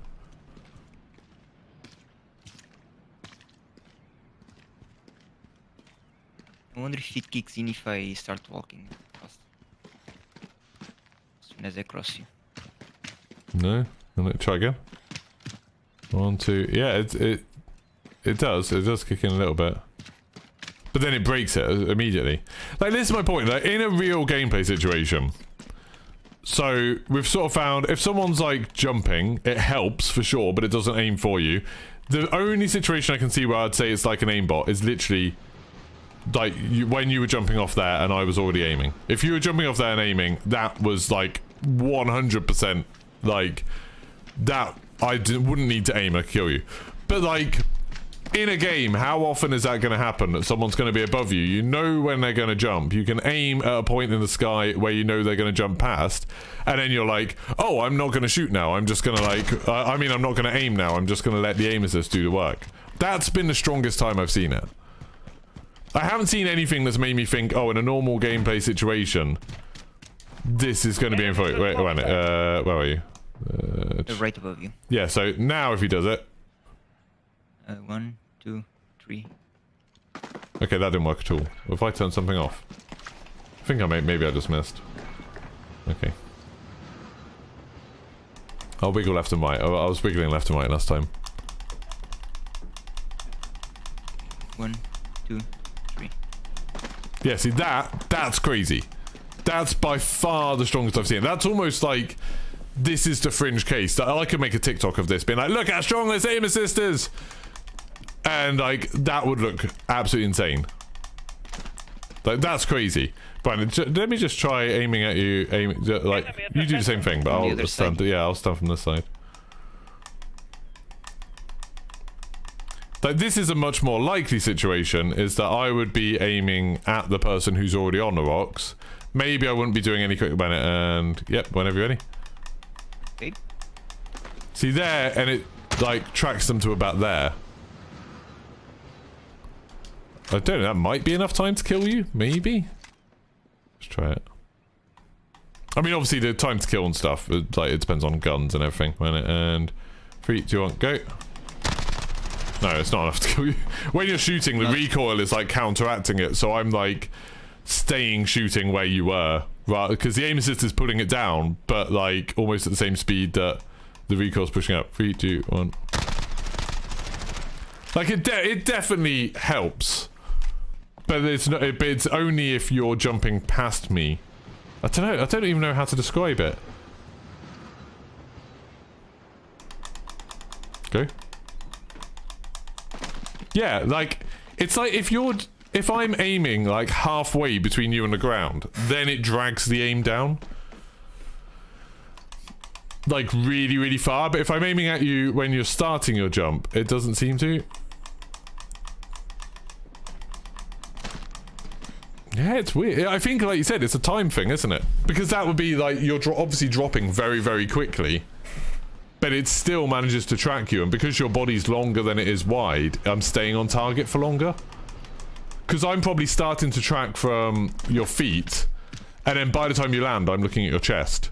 So I suppose that must be an effect as well. That like your hitbox is a rectangle, not a square.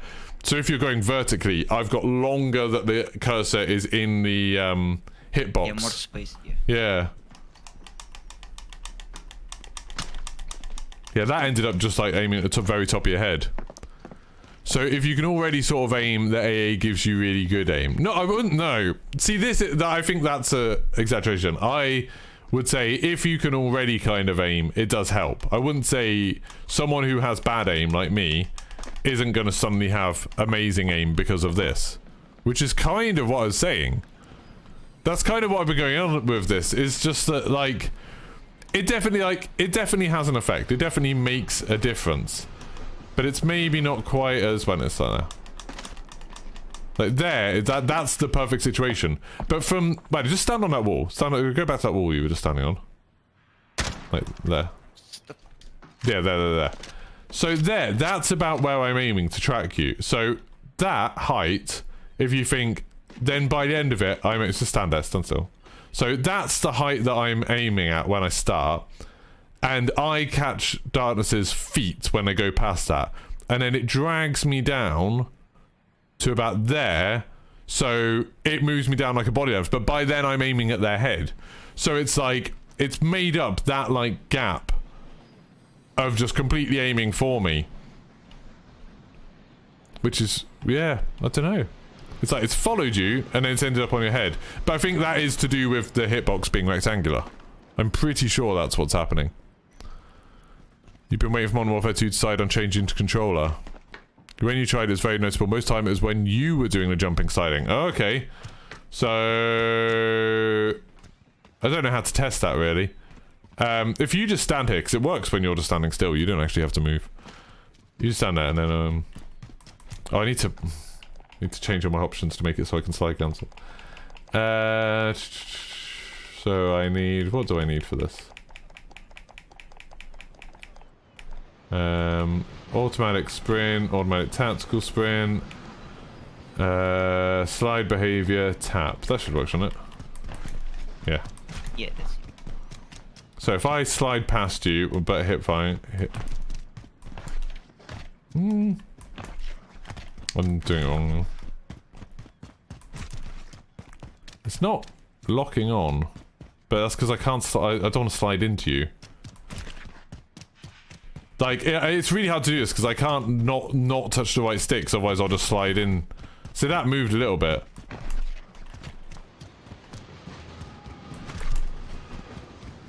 Okay, you run right to left. Or just keep running left and right, yeah. See, that did turn me a little bit. But it's like, this is super hard to control in terms of, like, experiment. I don't know what I'm even trying to do here. Like, it definitely... Oh, there. It follows you.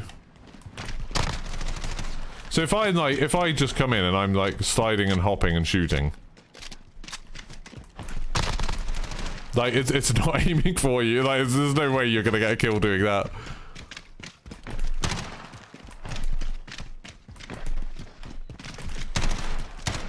Like, I don't know what... If you've got an idea... what it would be useful for there.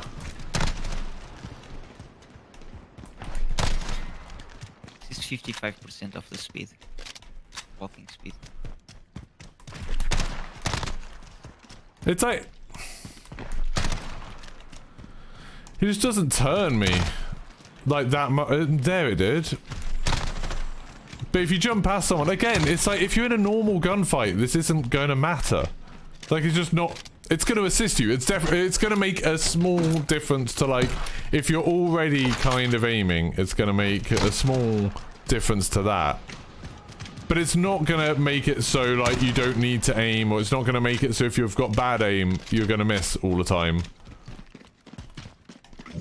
Like, well, I'll just try turning aim assist off for this.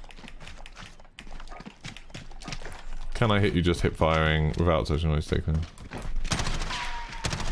Yeah, see there, I have to aim. Like, it's not letting me... This is a super hard not thing. It's hard to explain as a keyboard and mouse. I mean, I have played as keyboard and mouse a lot. This is a... Sorry, go on. I'm watching the minimap, and on the minimap, the movement is smaller than on the kill cam. On the kill cam, it looks really big. Yeah, it definitely... Like, this is the thing. Like, there, like... You running across there. That is very, very noticeable. Like, you can see it super easily. Especially if I move with you. You can definitely see it. So if you're like...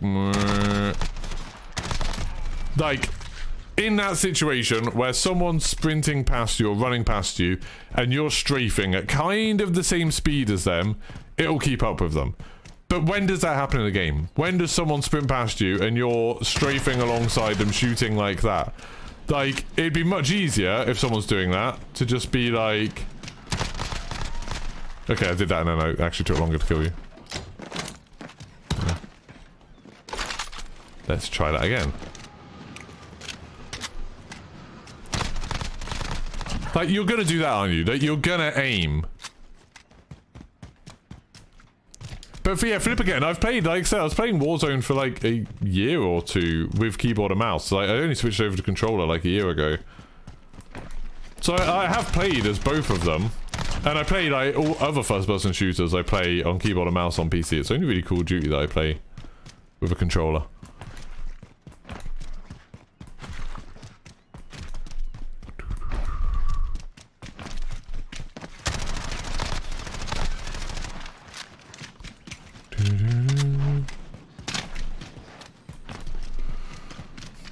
But Costas, this is my point, that like aim assist isn't a cheat. So why did I switch? Sorry, this is the third time I've said this on the stream. So I play, when I'm streaming, I play on my PC, on my desk here. And then when I'm playing not on stream, I play downstairs on my sofa, on my big TV and all that sort of stuff in my living room. And so when I'm playing downstairs, I play on my PlayStation. I play on PlayStation 5 normally.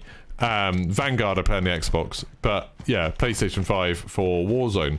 And I was kind of thinking that when I started trying to get better about a year ago at Warzone, I started like paying a bit more attention to it.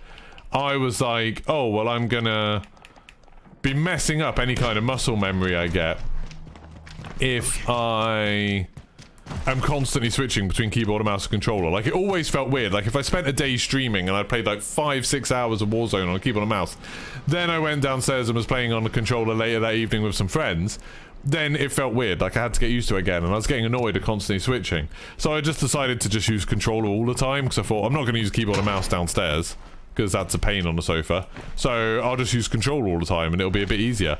It does make some things a little bit harder, like, you know, switching to using my Stream Deck and stuff like that. Having extra buttons and things like that is a lot easier using keyboard and mouse. But I'd prefer not to have that weird disconnect.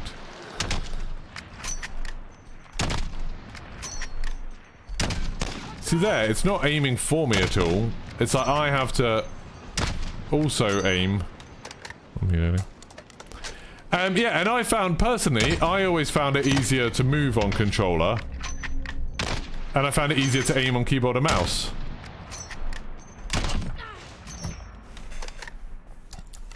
Yeah, I've said it a lot of times. But yeah, and so I'm just... My main thing that I wanted to do with this test is see, like, was there something that I was missing? Like, was there a setting or was there a situation where I should be relying on aim assist more than I am, rather than aiming? And, like, I don't think so. Right, I've got another idea for a test just while Darkness Soul's here. We're gonna play against bots, a fairly quick game, like a 5-minute game, and we'll do one where we both have aim assist and one where... Do you use keyboard and mouse, or...? I'm on keyboard and mouse. Oh, you're on keyboard and mouse, okay. So we'll use what? He's on keyboard and mouse. I don't know how good he is, so this is a very unscientific test. I will use aim assist in one match, and then I'll not use aim assist in the other one. And we'll just kill lots of bots for 5 minutes. Can we use the same guns? Can you just use a stock MP5 with no attachments? Yeah. I'll turn the attachments off on mine, just to make it as fair as we can. Right, I'll do normal team deathmatch. Time limit 5 minutes. Score limit off. Well, I'll leave all the UAV stuff on. I'll just put the health back down to... what's the Warzone health? Is it like 250? That sound about right? 'Cause it's like 100 health and then... Oh, is it 300? I'll leave it at 300 then. I'll put health regeneration back to normal. I'll leave the ammo thing on so that we should have lots of ammo. Okay, that'll probably do. And then bots. Game setup. Bots. Enemy bots. Just put as many as it'll let me. 10. Just leave it a regular. Oh, don't use kill streaks either, by the way. Just so we don't thing. So, and then if you can set your team's coalition. Just go to change team or role. Yeah, there we go. And then we'll just see. So the first one I'll do with aim assist and then I'll stop. The Rocket Sova, what's that? I don't even know what that is, Fogger. I'd quite like to get like a fancier controller because the Xbox, like, I've heard lots of people saying the deadzones suck on it. And I do feel that a little bit. I would like to use a better controller, but I don't have one, basically. Need someone to sponsor me. Let's just get as many kills as you can. Team deathmatch. So this is with my aim assist on, first of all. Oh, everyone's got so much health. I just got murdered by bots. I forgot that they'd all have so much health. Right, here we go. 300 bots.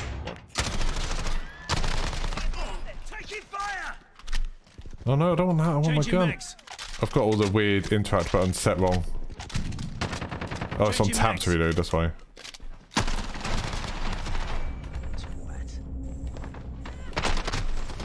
I'm actually getting killed by bots. This is upsetting. Oh, it's weird with them having so much health. I need to get used to that. Yep.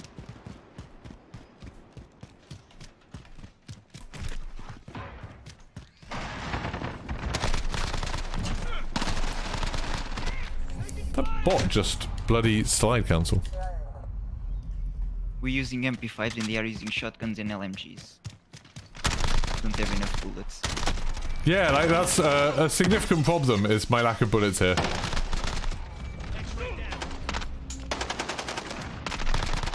By the time I kill a guy, I have 9 bullets left. Yeah. Like it's really hard to kill 2 with a single magazine.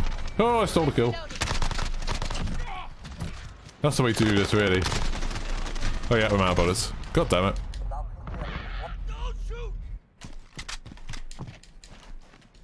But, I mean, this feels a little bit like Warzone, where if I'm getting in a fight with lots of people, I'm in trouble.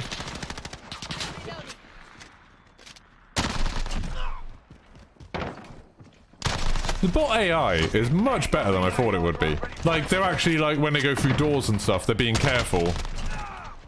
Like, they're not jumping out around corners and stuff, but they're, like, being smarter than I thought they would be. Enemy at the center. They are flashing me. Yeah, like, considering this is, like, bog standard bots. Ooh. This is just regular. What? I was looking at the minimap.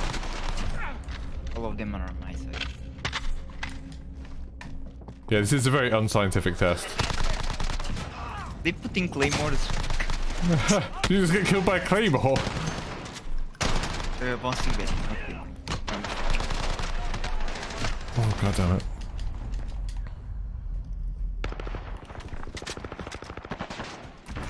Right, about halfway through.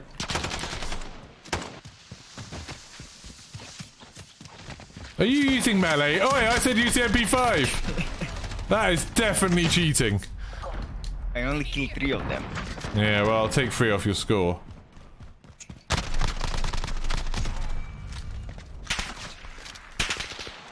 Yeah, we tried the field of view. That's why my field of view set so low, actually, because it seemed to be stronger on 80 field of view compared to 120. Enemy at the forklift. Oh boy, bits. Whoa, so many.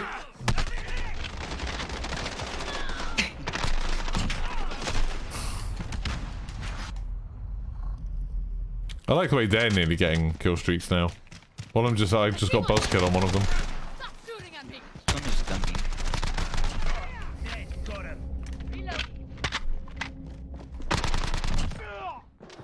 He's dumping too. Got a personal radar drone ready for Oh my god. The lack of bullets is a real problem. Right, 1 minute left. Just again. I wanted to do it for a slightly longer game, just because then when I turn aim assist off, I'll actually have time to get used to it.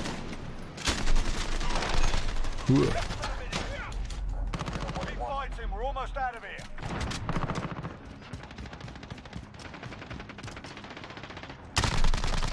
Reloading.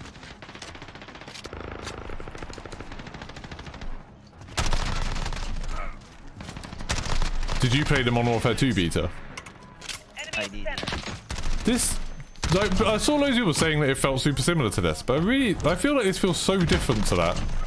This feels a lot slower to me. Changing max. Yeah, it was more fast-paced and the mechanics look more like Black Ops 10. Yeah. Closer to Black Ops. Oh my god, bullets. She's gonna steal my kills. I'm saving you. Is AA on console the same as PC, or is one better than another? I don't know. I don't have Modern Warfare installed on a console.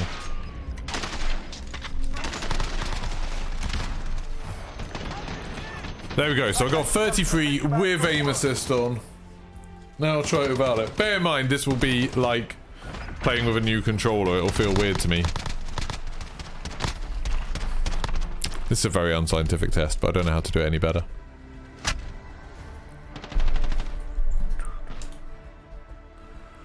Don't forget to like the stream. Thank you to everyone that has without me even prompting. I don't think I've even said to like the stream this whole time. I like the way... I did a poll on my YouTube chat where I was like, is aim assist overpowered? And before my stream went live, it was like massively in yes. And now it's at 54% to no. It's like slowly crept over.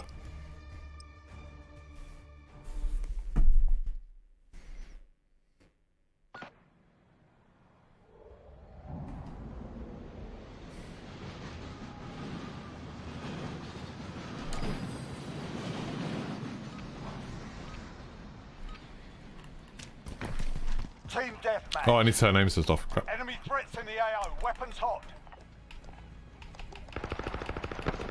We're in control. I'm already losing time. It's not a fair test. Right, aim assist off.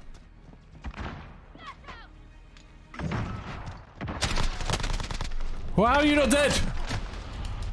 Okay, I made that mistake at the beginning of the first game as well, where I just stopped shooting people because I assumed they were dead.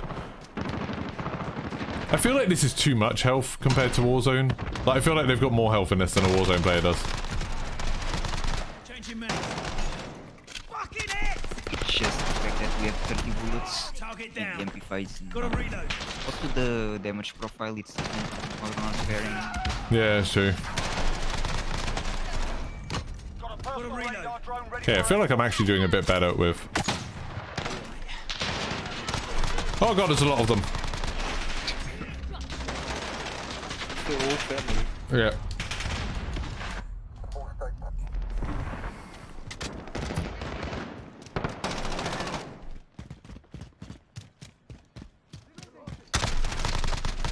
Let's put C4 down.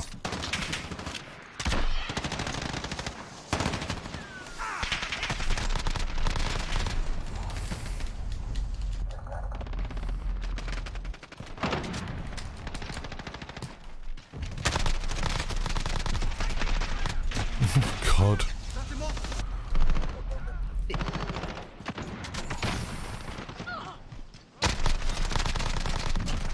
You have to say, this isn't as bad as I thought it was going to be. I thought maybe with no aim assist it'd be absolutely terrible. That was like a bit of a harder fight with no aim assist. Okay, flash works on them. Oh, does it? That's cool. Most of them.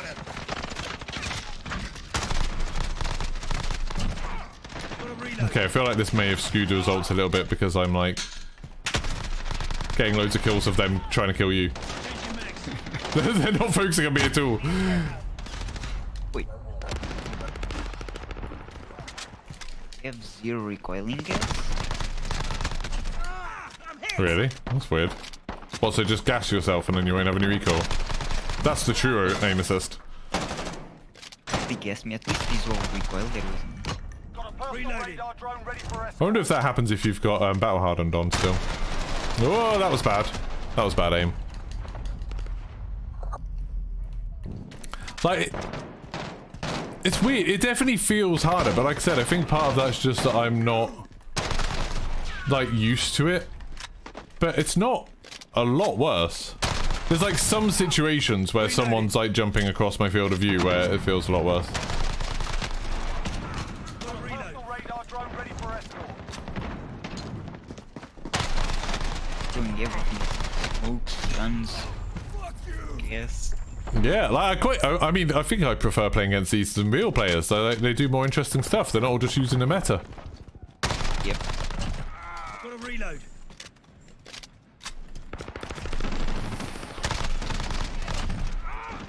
It's interesting, like I wonder if slide cancelling stuff actually matters when you're playing against bots. Because like they don't have like aim assist as such, I guess. I don't know how they're programmed. Alright. They have some sort of aim assist because even through smoke they shoot at you.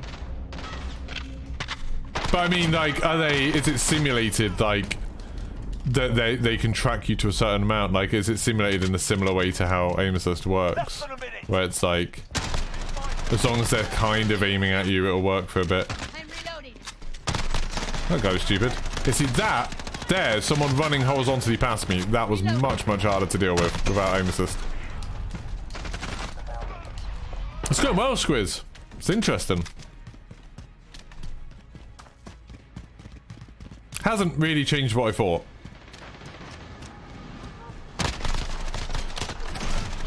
That was stolen off me. Oh god, that's the wrong gun. Okay. I need to reload! Oh god, I'm stunned. Reloading.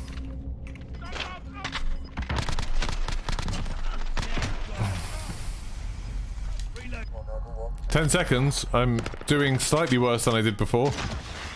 But I have had a lot of bad lives. In similar way to how I had a lot of good lives earlier. So, what did I get? 33 in the first one, and then I got 27, I think, in that one?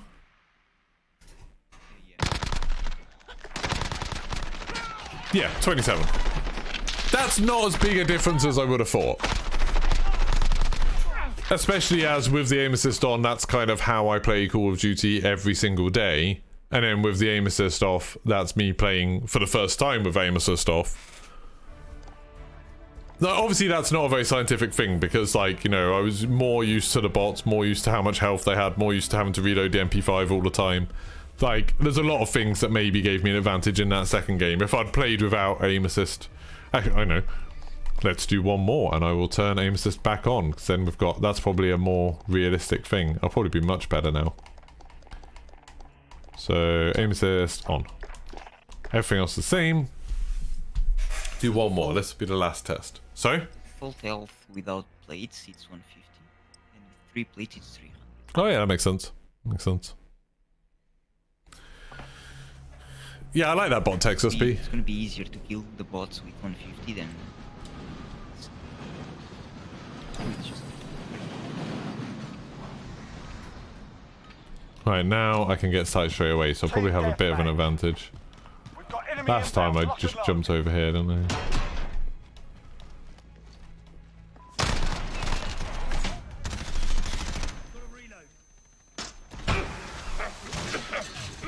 God, they're like grenading me and all sorts. Okay. Oh no, they're coming down here. Gotta reload.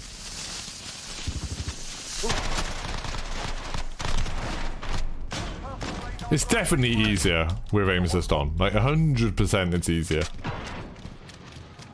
But I don't think it turns me into some sort of aiming god, as people can see clearly here. What's that guy doing? He's trying to snipe you. He's just looking up in the air with a sniper rifle. Got a personal radar drone ready for escort. Oh. Oh, I see what you mean about there being no recoil in the gas. That's weird. I've never noticed that before.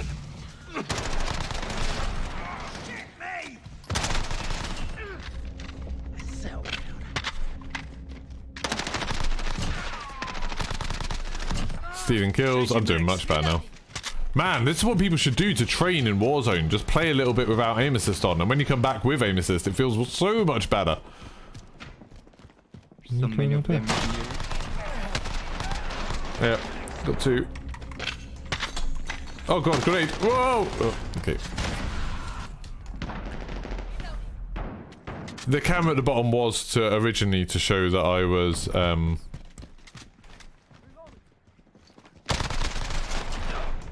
just to show what inputs I was pressing. But I realised I've never played with a camera at the bottom, so I keep moving my hands, which kind of ruins it.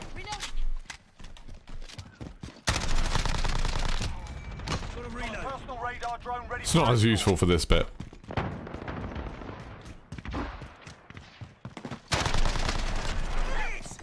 Bollocks. Okay.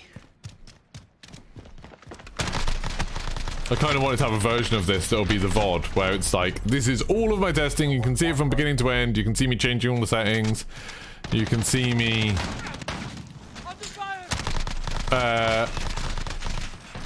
doing the controller inputs and stuff, just then, because otherwise people will be like, oh, well you need to wiggle your stick left and right, or you need to be strafing backwards, or you need to be doing this or that, and like, and then I can be like, well I tried that, I tried everything that people suggested.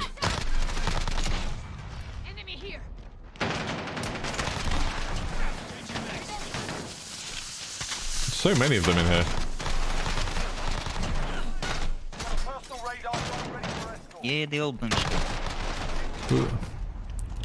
I mean, I'm on 24 with 2 minutes to go. I think I'm going to beat my 27 without aim assist. I'm at 9.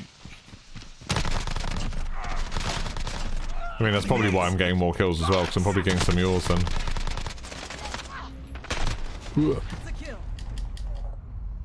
Yeah, it's for the controller. My hands just weren't in the right place. Don't worry, it won't become a permanent feature of my streams.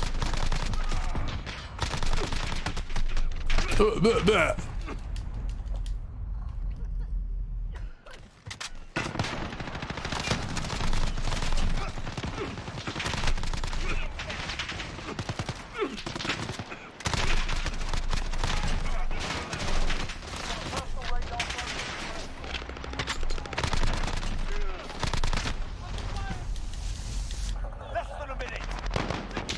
Almost there. Let's bring it home. Enemy at the forklift.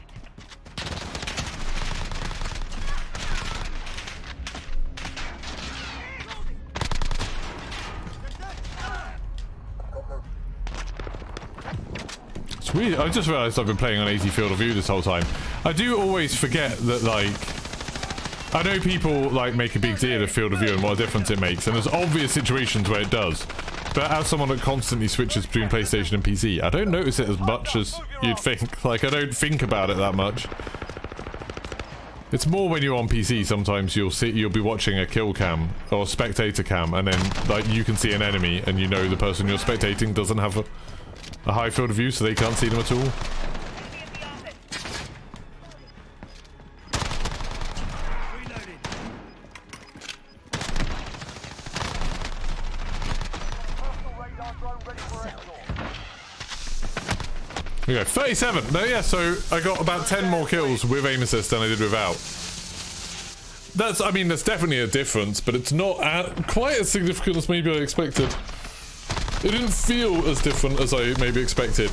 It's just when enemies are moving horizontally in front of you, that's when it feels different. Like, that's when it feels massively different.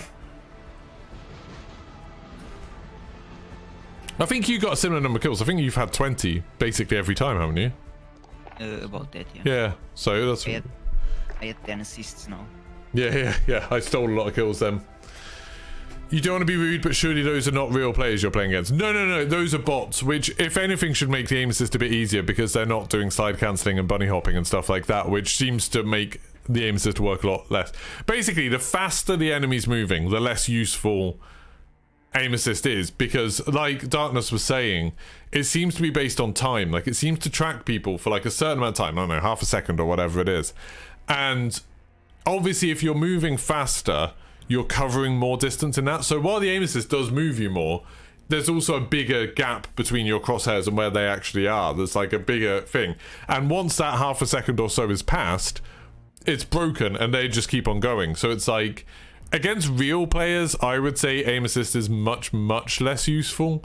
Against like bots, it's kind of maybe the ideal situation because they walk quite slowly sometimes, and they crouch as they come around corners and stuff like that, so it makes it a lot easier. Well, thank you very much, Darkness Soul. That's me done for now. I think I've done all the tests I can think of doing, but appreciate your time. That's a big help. Oh, good. Thanks for letting me join. Cheers. We'll have to play some Warzone sometime. Right, now we're gonna... Cheers.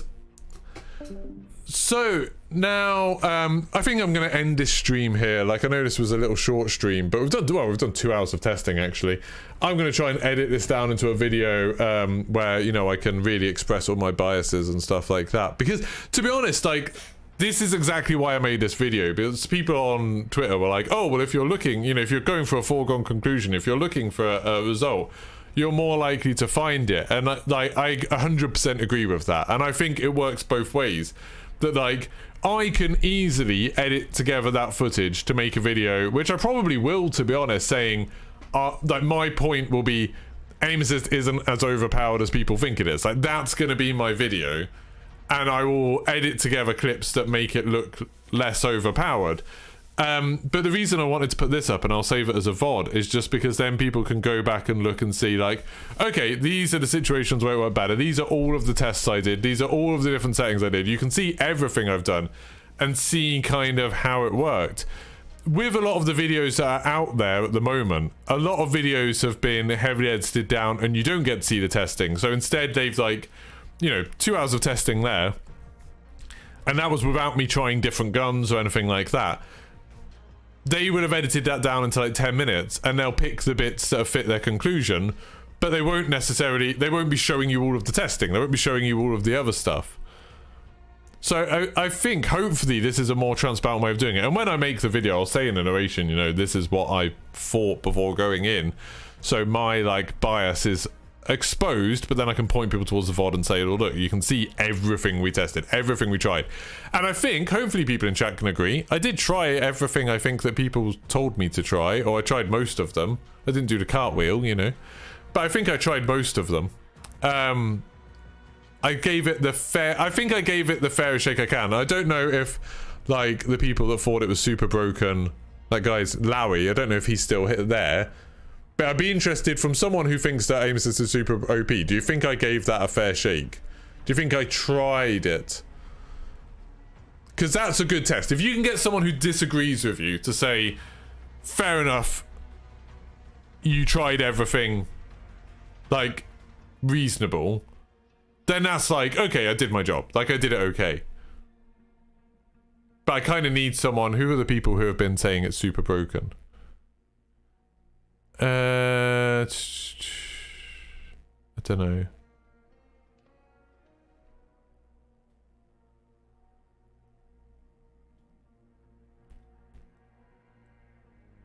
I can't see any one. The real test is if I can convince Westy. I mean, I genuinely think Westy doesn't take it like as serious as people think he does. I've had a few comments about Westy, and it's like, I've personally thought that like Westy kind of sees it as a bit of a joke. That it's like, from my perspective, and this has kind of been an ongoing thing for this entire year, because we haven't had that much content for Warzone in terms of like, you know, the normal stuff that does well for my channel, like Easter eggs and stuff like that. One of the things I've been talking about a lot is just breaking away from the kind of hive mind of Call of Duty, trying to be a bit contrary to what people just assume is true about Call of Duty. So, like, I mean, you would have seen me do this a lot. And I only do it with stuff that I actually believe. I haven't been, like, lying about stuff. But, like, you know, when people argue... Oh, I can stop recording that now. When people argue that... like you have to use the meta to do well, like, oh, it's only like 1 or 2 guns that do well. I quite like trying to use some different guns and being like, okay, can we do well with them? When people say there's cheaters in every lobby, then I quite like being like, well, look, here's a load of like hours and hours and hours of games where we don't come across a cheater. When people say skill-based matchmaking's insanely broken and you have one good game and then you can't play for the rest of the night, then I can show like, hey, look, these are all my games. Here's a game where we did really well, and look, the games after that weren't actually that bad. I've tried to keep on doing that, like, persistently, just whenever I've heard something, whenever I've heard, like, you know, the big names, like Charlie Intel and J-God and people like that, whenever I've heard them putting out something where I've just thought to myself, that doesn't sound right to me, then I've tried to present the other side as best I can. Partly because it's kind of interesting content, although it never does very well, to be honest. I don't get a lot of engagement from it, but also because I think it's just important to be like, to challenge things. So I hate people blindly believing in anyone, and that includes me. Like when I was a teacher, like for those of you who don't know, I was a teacher for 13 years. I only stopped last year because I had a chance to do this full time. When I was a teacher, I always used to say that to the kids, that like, you shouldn't blindly trust that your teachers know what they're talking about, and like that includes me. Like, don't just blindly believe that they know all, that they're 100% confident and they're right about everything. Like, do your own, like, if they say something that you think sounds like it's not right, look up another source, ask another teacher, like, just try and, like, work out for yourself whether that person's trustworthy or not. And over time, you know, over weeks and months that you're getting taught by someone, you'll probably start picking up an sense of whether you trust them or not. And like that's how I was when I was at school. Like I didn't think every teacher was a genius, and they weren't. Like I know some teachers didn't know their subject as well as others did. Like some super knew their subject, they were really good at it, and some didn't know it very well. And once you've got a sense of that, it helps you to know whether to trust what they're saying or trust your own revision and your own research and stuff like that. And I think the same thing's true with like the Call of Duty community. Like, I don't trust things that JGod and Charlie Intel say just because they say it. Like, I've seen enough times where they've said something that I don't think is right that I now am like, okay, well, like, I want to try it for myself. I want to see. Whereas someone like Jack Frags, who I speak to quite a lot, generally, when I've seen his videos, I've seen him trying stuff out. He seems fairly open-minded about stuff. He seems to rarely go in with an agenda. I kind of trust him more and more now. So when I see something, I kind of assume what he's saying is right. Sometimes I'll check it if it doesn't sound right, but I generally assume it. And I think that's important to do with your creators and stuff like that. So I try and give another view. And actually, I mean, and I've also tried to keep it as, you know, objective as I can. I know obviously all of this stuff is fairly subjective, but like, I've tried to change my mind when I've seen evidence to the contrary. So like, I used to think, before I played with a lot of big streamers, I used to sit here and be like, oh, all this like all streamers are VPNing stuff is nonsense. Like, oh, like when people are saying they just get bot lobbies and that's why they're good, I used to be like, oh, all of that's nonsense. And then I've played with a lot of streamers and I can definitely tell, like, some people are definitely doing something to get easy lobbies. I don't know whether it's something they're intentionally doing or whether it's just some weird quirk of their account. Like, some people I will play with and they will insist on hosting, and when they're hosting I will get much easier lobbies, like insanely easy, to the point where, like, I was showing, actually I'll show it again now. I was showing earlier on a stream my past set of games when I've played with some people. I'll see if I can show you on Warzone stats. When I play with some people, I literally can get lobbies all day which are like 0.6. And then I'll play with some other people and I'll get lobbies that are like 1.2 for ages. And like, the difference in those lobbies, even though the difference in that kill def isn't like that massive, it's actually like insane the difference it creates in just like how the game feels to play. So I'll go back to my Warzone stats page just so you can see it. There we go. This is my Warzone stats page. If I go to all time, you can see my kill def's 1.18, nothing great. On cold air is 1.14. Fortunately, 1.11. Rebuff 1.04. But my last 100 games out of all modes is 1.3. It's gone up a little bit, which is good. That weirdly looks like it's gone up. Is that because I was playing multiplayer? I don't know. But then you can look. So my last games, when I was playing last night, 0.9, 1.3, 1.1, 1.13, 1.27, 0.8. That's the general kind of range I normally get. I normally get between 0.8 and 1.2. So those were a little bit harder than my usual ones. And then the day before, I was playing with Name Gear. So Name Gear, for reference, normally has a kill def that's quite high, I think. His normal one is... Oh, it says... There we go, 1.69 his average one is. His Caldera one isn't as high, but he has been good. He normally is good. And so you'd expect me to get harder lobbies with him because he's obviously like just generally a better player. So then when I was playing with him, 1.32, 1.1, 0.91, 0.93, 0.96, 0.88, 0.9, 0.91, 1.08. And notice it doesn't seem to make that much of a difference like how well we do. We're just constantly getting kind of the same lobbies.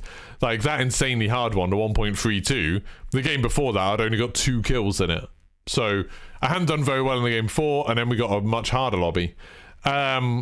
You know, we won one, and we did get a harder lobby, to be fair, but that win wasn't a great win. It was Rebuff Resurgence going into Battle Royale, I guess, so it's different.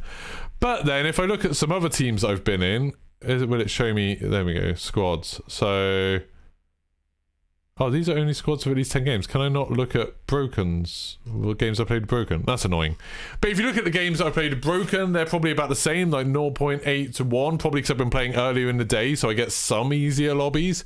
But generally like 0.8 to 1. Then I've played with some content creators, and I've got like 0.6, 0.5. I think I even had a 0.4 the other day when I was playing with someone. And it's like, why is that? And you can literally see on my Warzone stats, you can see... Oh, I can get rid of this camera now. There we go. You can literally see on my stats, like, the games where I'm playing myself, even at the same time of day in the same region, I'll have like quite hard games, and then I'll hop into a game with somebody, like someone who's got a kill def of like 3 or 4, and then suddenly my games get dramatically easier, and it's like, okay, I was wrong, there's definitely something going on there. Whether it's VPN or geofencing or whatever it is, there's 100%, in my mind, there's something going on there. I don't know what it is, I don't want to ask them, I think it's rude, and I like the fact that they let me play with them, so I don't want to wind them up. but there's definitely a problem. Do-do-do. You still think it's OP and you're changing. No one said. The kill cam makes it look more broken because the aim looks more smooth and makes it look like it locks for longer. Yeah, probably. Jago and Charlie Intel produce content that makes them great revenue and protects a certain side or argument base. Yeah, I mean, I don't know if they do it on purpose. I just think it's more they have their opinions of how the game works, and because they've got such a huge follower base, a lot of people just trust them. So because JGod obviously, you know, kind of got famous for making loadout things, and like people trusted him because he could identify guns that were performing well, that kind of means that people trust him about everything. Kind of in an odd way, I think. Like, you know, where it's like stuff that not entirely sure why you know. But he's also a good player. Charlie Intel, I think it's just that they've got lots and lots of viewers, and I think they'll just post whatever seems to be like something that will resonate well, something that will get lots of engagement. That's the kind of impression I get. I don't think they're trying to push the argument one way or another. I don't think that they have some agenda that they're trying to do for the game. You know, with the Call of Duty community at large, if you say old Call of Duties are better, people will like you more. If you say, oh, really good players understand this, real good players think this, like real hardcore players, you know, they like this, but casuals think that, people will like it more, because people like to engage with content that makes them feel like they're better at the game, you know, it makes them feel more confident, makes them feel more like, hey, I'm in a club of people who are good at Call of Duty. And then you get me coming along with my like 1.14 kill death or 1.18 or whatever it is, and I'm saying, actually, I think this. And then people are like, oh, do you want to side with JGod, who's got like a 20 kill death, or do you want to side with Geeky, who's got a 1.18 kill death? I know which club I'd rather be in. And it's like, that effect just compounds to basically being like, everything JGod says is right, everything Geeky says must be wrong. Which is, you know, annoying, but that's why I make the content. Have you got your, what's your gamertag, Devil? What's your Activision ID? Let's look at your Warzone stats thing. I like seeing other people's Warzone stats pages. You'd like them to make... Oh, nice, Foggy, you're so close to 1. It's so nice getting to 1. I love it when my friends have had kill death that's below 1, and then they finally creep up to 1. It's like such a good feeling. You'd like them to make the overall kill death lobby visible so it's actually accurate. I don't think it'll happen. Yeah, I mean, they'd have to do it after the lobby finishes, wouldn't they? Like, it'd have to be after the lobby finishes, Squiz. Because if they do it before, people will leave whenever they get hard lobbies. Charlie Intel need to learn how to write fully formed and structured sentences. That's a different argument. Yeah, they're not very good at writing, but they're not writers, are they? They're Call of Duty fans. I mean, to be honest, there's a lot of gaming outlets that need to get better at writing.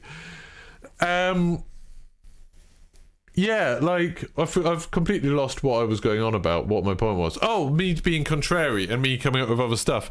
And yeah, like, it came to a bit of a head with the Modern Warfare 2 beta, where I just feel like these people have such undue influence, where, like, because they sort of literally say they speak for the community. So Charlie Intel will be like, everybody, or the community thinks this, or they'll present it as like, this is what the community thinks. Should just be Devil. You haven't played in months, so kind of makes me think. Devil, what platform? Devil. How did you get just Devil? Okay, there isn't someone who just has one called Devil. Are you on PlayStation? On PlayStation, there is also not someone just called Devil. Oh, it says there's a profile is private. So how are you seeing your stats? How are you seeing? I just wanted to look at your last games. All the profiles are private. How are you seeing? Oh, you're on Xbox. It says your profile's private then. Hey, Jeff, it worked. Good. I mean, it might not have helped. I thought I would try, but I didn't know. It might have just been that it went through the process anyway, but I thought I would try.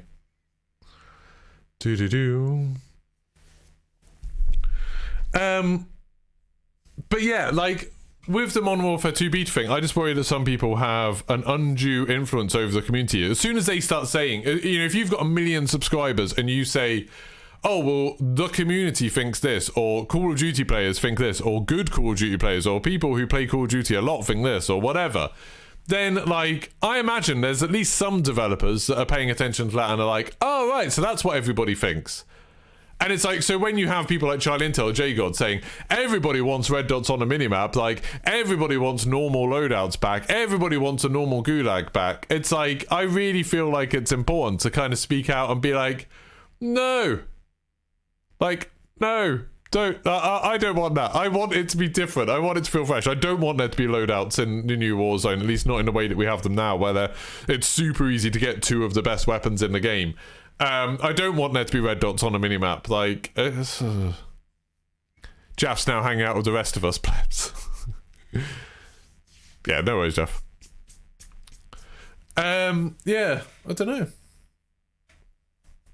But so, I feel like it's important. But, I mean, me speaking out sometimes just causes a lot of grief, so maybe I'll do it a bit less on Twitter, because Twitter is not the place to change people's minds. That doesn't help at all. But I figured doing video, bringing it back round to the topic of this video, bringing it, like, doing it in this way, I think is good. Where there's a situation where I can be like, this is what I think, prove, it's essentially, you know, like that meme of the guy with the sign where it's like, prove me wrong.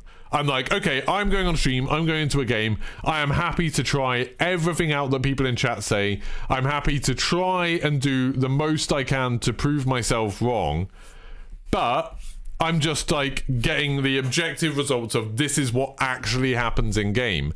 And I tried to do that with the Modern Warfare 2 beta, although no one paid the slightest bit of attention to it. Of people were saying when the Modern Warfare 2 beta began, people were like, oh, like everything in this game is just catering to campers, everyone's camping, every game you go in, everyone's just holding corners and no one's running around stuff. And it's like, that's definitely objectively not what's happening. Like, I streamed that beta for so many hours, like such a huge amount of time, and every game that I played you could watch, other than I think I played 2 off stream, and you can go back, all of those VODs are up, you can watch all of those VODs and see, hey look, people aren't camping.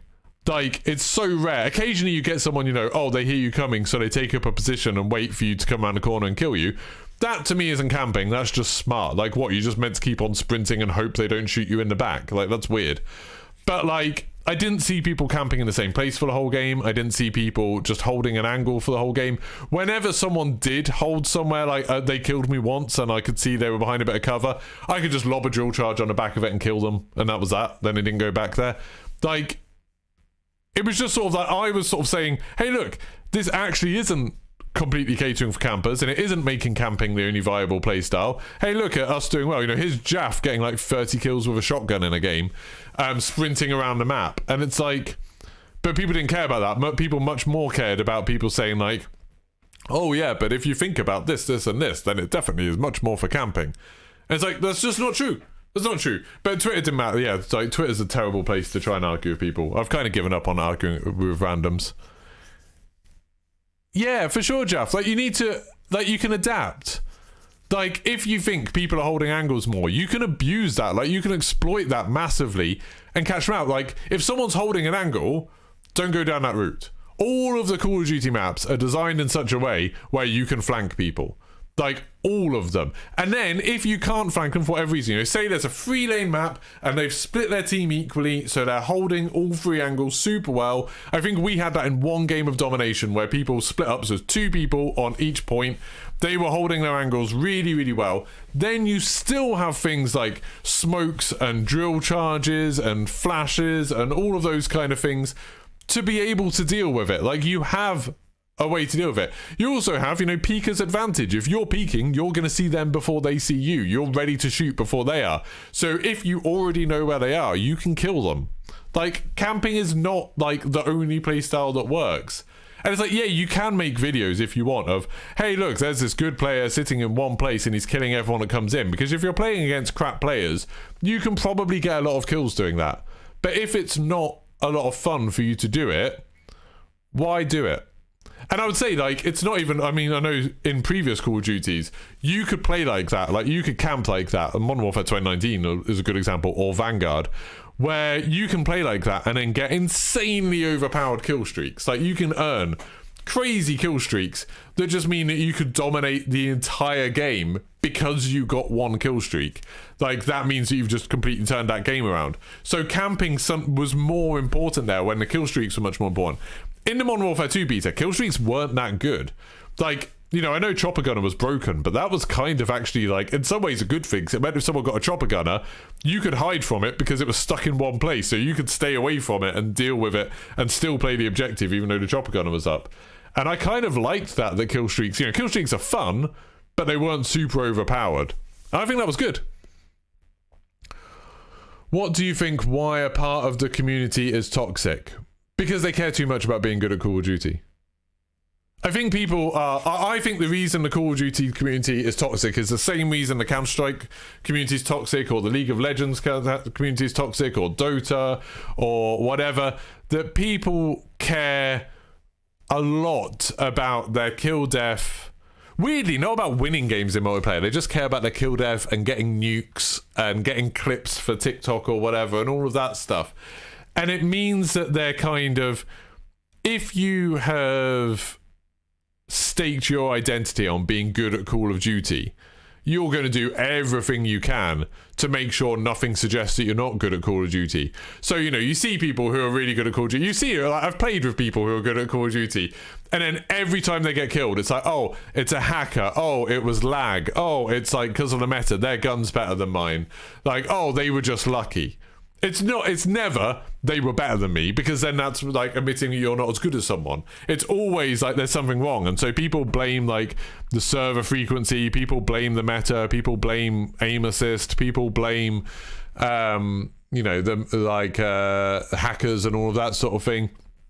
Because then they can keep on believing that they're really good at Call of Duty and everyone else is worse than them. And it's the same sort of thing, you know, it's the same thing that built up that whole language of everyone that's worse than you is a noob or a bot nowadays.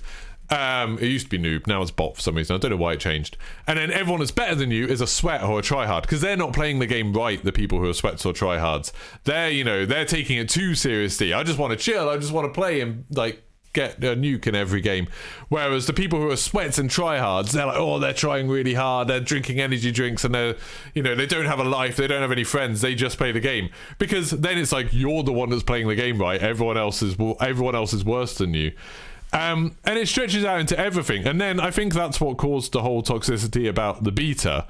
That people then played the Modern Warfare 2 beta, which I maintain feels quite different to any Call of Duty we've had before. I think it's quite a fresh game.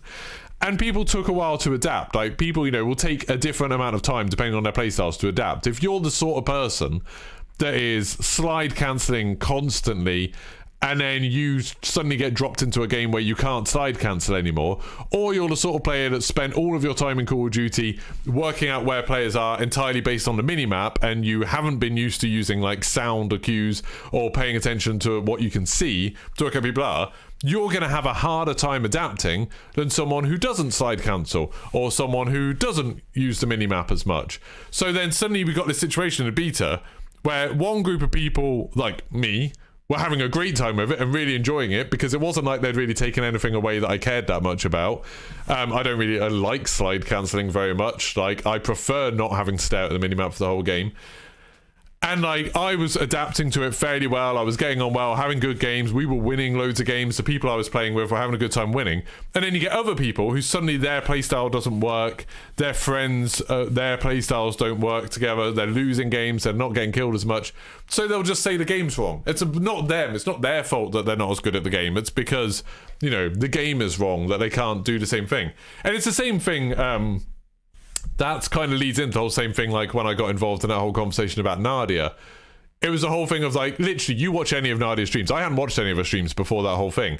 Before the whole, oh, she was bad at World Series of a COD Next.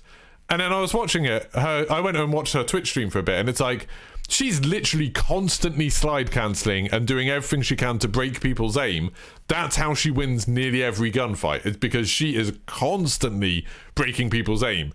And then she was dropped into a game where you literally can't do that. You know, at COD Next, no one knew how to slide cancel then.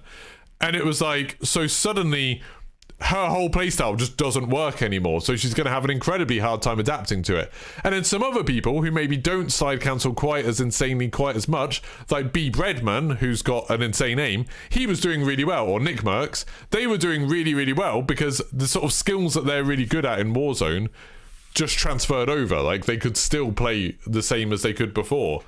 And I think that sort of disconnect is like people don't want to admit that they're going to take a bit of time to adapt.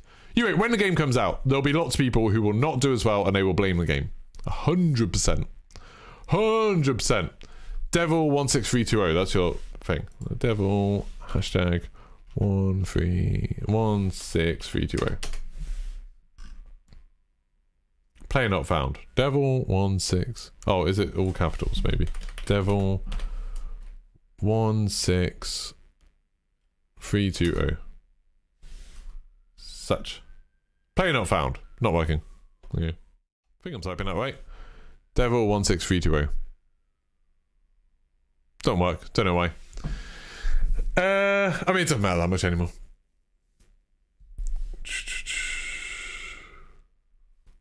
Oh, man, Battle.net. You said Battle.net, didn't you? There we go. This profile's private. Oh, maybe it just hasn't updated. I don't know. Doesn't matter anymore.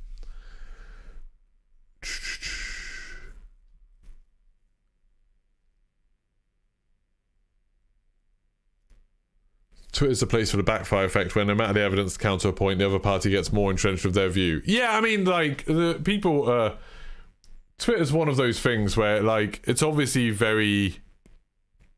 Anyone can use Twitter. Like, anyone can use Twitter. And most people are very bad at arguing. But for most people, in their lives, they don't get in arguments that much. Or they only get in arguments with their friends, where they're used to how they argue. Suddenly on Twitter, you can argue with strangers.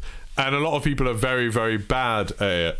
And they don't know, like, everything has to be, oh, I'm definitely going to be right and I'm never going to change my mind. And they will do things that just don't make any sense, you know, all the sort of logical fallacies and stuff like that. But they'll just double down on it because they don't understand why the way they're arguing is bad, because it doesn't come up in normal life. So people just clash on Twitter and you're not getting anywhere. Like, when someone tells me I'm wrong on Twitter, 90% of the time, they're not actually interested in whether I was wrong or not. They're interested in making themselves look better. So if I'm like, oh, actually it's this, then they'll just find something else that I'm wrong about. Like, it won't ever be, oh, okay, sorry. Well, no, not ever. Sometimes people are like, oh, sorry, my bad. And that happens sometimes. But a lot of the time, people are just sort of like, oh, well, what about this? And they'll just keep on going until they can find a way that they can feel better than you. Because that's all they care about. People don't play it just to hang out with friends nowadays. They just play it for likes and kill deaths. Not everyone, Wilson. Some people... I play with friends a lot. Like, you know, like, most of the time I play Warzone and I stream, most of the time I'm trying to play with friends. I hate playing by myself, really. To be honest, it's part of the joy of streaming, is I can chat to you guys while I'm playing. I do think, like, when you see a lot of the people who were complaining about... the Modern Warfare 2 beta in particular, one thing I did notice that you don't want to bring up on Twitter, but a lot of their clips, they were alone in their party. Like, they weren't playing with people they knew. And it's like, maybe you're having less of a good time because you're playing by yourself. Maybe try and find some, like, friends who will play with you. Because I was having a great time, but I was playing with, like, you know, my real life friends. I was playing with, like, Jaff and Benny and Broken and Lackey and Westy and them lot. Like... It's a lot of fun playing with people who you can chat to and have a laugh with. I was talking about, like, during the beta, how it's that whole effect of, like, when I'm playing by myself, I focus so much on my deaths and when I get wrong, because there's no one around to celebrate victory. So you do something cool, and who cares? Like, no one saw it. No one pays any attention to you. But when you die, it's very frustrating, and you sort of dwell on it. Whereas when you're playing with friends, you can be like, oh, did you see that shot? Like, that was amazing. And you sort of focus a lot more on the positive stuff, I think. And the deaths don't matter because no one wants to play on a party with someone. You know, I'm sure all of you have played Warzone with someone who is like, every time they die, like, oh my God, that was horrible. That was so unfair. And they just go on about it for 2 minutes and it's like, this isn't fun. Like, just move on. Like, that's not a fun thing to talk about. So it's like, I think most people get moved away from that and become a bit more positive when they're playing with people, because otherwise you don't get to play with people very long. Some of my best games are games where I'm just chilling with friends. Yeah, 100%. and still win. And that's the thing, Wilson. People say like, oh, you can't just play Call of Duty and chill because of skill-based matchmaking. Like, you can't just play with friends and mess around. You'll never win. It's like, we do. You probably win less than if you were trying really, really hard, you know, really focused. You know, sometimes I really want to win, and we'll probably win more when we're doing that. And sometimes I'm kind of messing around, and I probably will win less. But it's not like the game's miserable when I'm just trying to have fun. It's like anything in life. If you try less hard, you'll do less well, but that's fine. Sometimes you just don't care. Yeah, I find it super weird when people are like, oh, sometimes I just don't want to care. Like, I just want to chill and play, but like, then I get beaten. And it's like, well, yeah, because the other people are trying. Like, what? What do you expect? Like, what? And if you're just trying to chill, then you shouldn't care whether you win or not. Especially if you're playing Call of Duty 6v6 or you're playing Ground War or something. Who cares whether you win or not? Like, have some fun. Have some fun. Devil 5946 on Xbox. Okay. I don't know. I've forgotten what the point was. Oh, your games are really hard. Devil 5. I've lost it. 946. Xbox. Gotcha. Found you. There we go. So this is the... You were saying about all your games are really hard, and you have like, oh, better kill def than me, better stats than I have. All time 1.35, 291 wins. That's a lot of wins. 4% of wins. Oh, so you played a lot of games then. Does it go by season? Not current season. I mean, you say you've barely played in months. In this season, you've played at least 200 games. You've played over 200 games this season. You have not stopped playing. That says current season. If anything, you've been playing a lot more lately than you have done in the past. Anyway, so let's look at your games. I mean, that one was a 0.87, so that maybe one doesn't count. 0.9. I'm not sure you're right about this. Only getting a few. You took a 2-month hiatus, but you've been playing a lot recently, haven't you? Oh no, oh, so you haven't played this month. So these games are in September. I mean, these are all like normal games. 0.9 is a really normal game. 0.67? Come on, man. I haven't seen a single game that's over 1 yet. 0.77? Considering your kill def is higher than mine, you're getting easier games than I am. 0.84. But this is like the whole thing of like... Oh, there you go. 1.02. You got one over there. This is like the whole thing of... 1.12, that's a harder game. This is the whole thing of like perspective versus reality, isn't it? Of like you... It can feel like you're in loads of really, really hard games, but then like that last game you were in, if we look at players and then sort it by kill def, like the best player in that lobby was 1.7. Like, that's not that high. Like, I play with a lot of people who are much higher than that. And there's a lot of people in that lobby who are like 0.32, 0.45, 0.5. Like, there was a lot of very, very low kill def players in there. 0.89. I was trying to see your hard games, but maybe you just haven't had any in September. And the end of August. 0.76. 1.13. That's kind of tricky. You're getting a lot easier games than I bloody am. What was the one you won? You won a quads there. 0.98. That's kind of tough. That's getting harder. I know. What was that? And you had someone on your team who was 15 kills, 2 kill def. You had a good player on your team then. That's probably why you were in a harder lobby then. You want these lobbies. Yeah, I mean, these lobbies are pretty standard, I think. If you were playing at a weird time of day, you'd probably get these kind of lobbies. 0.9 is super normal. Like, I think over the last few days, most of my lobbies have been about 0.9. That's been pretty common. These 0.7 ones are quite low. Like, 0.6 is super low. 0.7 is like just ish, low-ish. Yeah, it looks like you were, before you were getting some lobbies that were more like 1. You were previously getting some slightly harder lobbies, and then back in that part of August, 0.98, yeah. So your lobbies have been steadily getting easier before you stopped playing. Like, steadily getting easier. Those 0.67, 0.77, super nice. Like saying, like, just for context, for my ones, it's like 0.9, 1.33, 1.11, 1.13, 1.27, 0.88. Bit of, that was plunder though. That was when I went into what was I testing? I went in to test something. Oh no, I went in to go get a thumbnail. I think I was trying to get a picture of me aiming at someone. 1.32, 1.1, 0.91, 0.93. See there, I had like a day where I had loads of 0.9s. 0.93, 0.96, 0.88, 0.9, 0.91. Super similar. 0.84, that was a bit of a smaller one. And I did badly in that one. Of course, that's one where I do badly in. That game doesn't load anymore, sadly. Right, we've got the 75th world record. But it's a perspective thing, like, and if you're playing, even if you're playing in a lobby that, like, the average is actually quite bad, you could end up, the first team you come across happen to be the best team in that lobby, and then you're going to feel like that lobby was impossible because you just happened to come across the hardest lobby in the game, the hardest team in the game. You know, they, like, the people who are really good in a lobby are always going to be more aggressive. They're going to be getting bounties and stuff. They're going to be chasing you down. So you're more likely to come across the best players in any lobby than you are the worst players. Like, the worst players will be dying right at the beginning of the game, so you just never see them. So it does all, like, I get what you mean. Like, a lot of the time lobbies can feel super difficult compared to, like, the reality.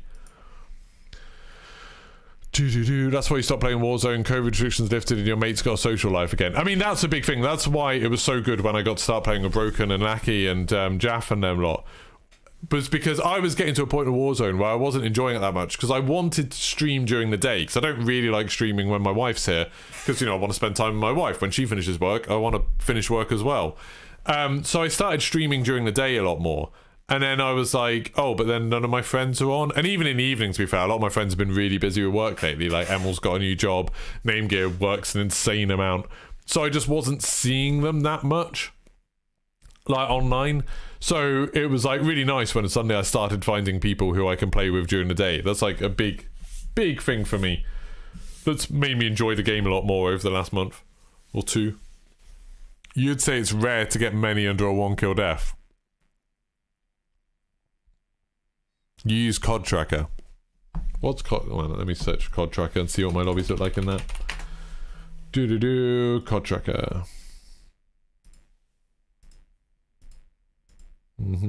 Just loading up my one. So this is my COD Tracker. It looks kind of similar, I think.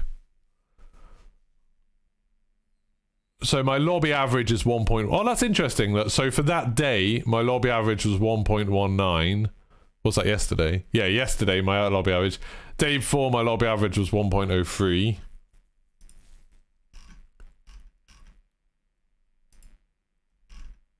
God, I played a lot that day. I played so much that day. Day before, my lobby average was 0.95. So there my average was below it. And see there, I had some normal... Oh yeah, but look.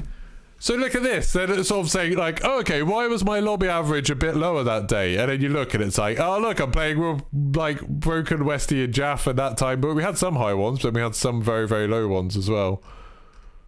But then we had, yeah, we had quite a lot. That was just a freak one, I think. That time, I was playing with Name Gear and Cobb, and we managed to get a 0.6 lobby. So that was just like, I think it's just a fluke sometimes.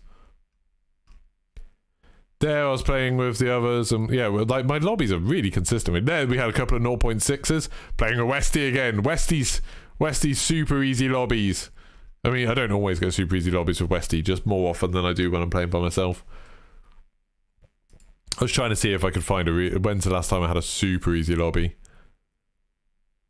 That was me playing with randoms, and I got a 0.75.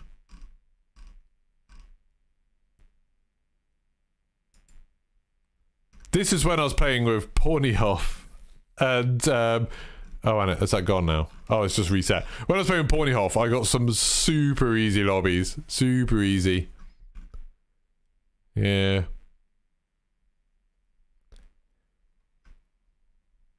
Why is that only saying I've got 81 wins?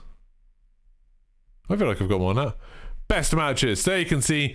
One day ago, I got my.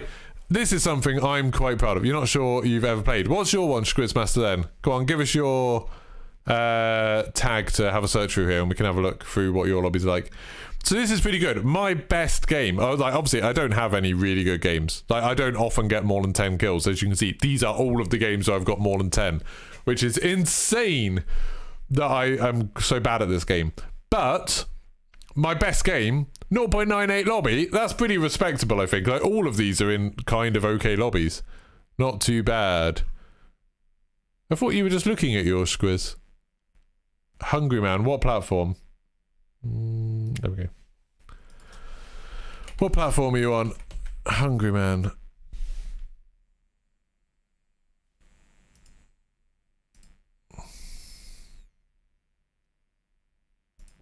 I can only find PlayStation ones. Oh, you are on PlayStation. Is one of those yours? There's one Hungry Man Source, Hungry Man Foe.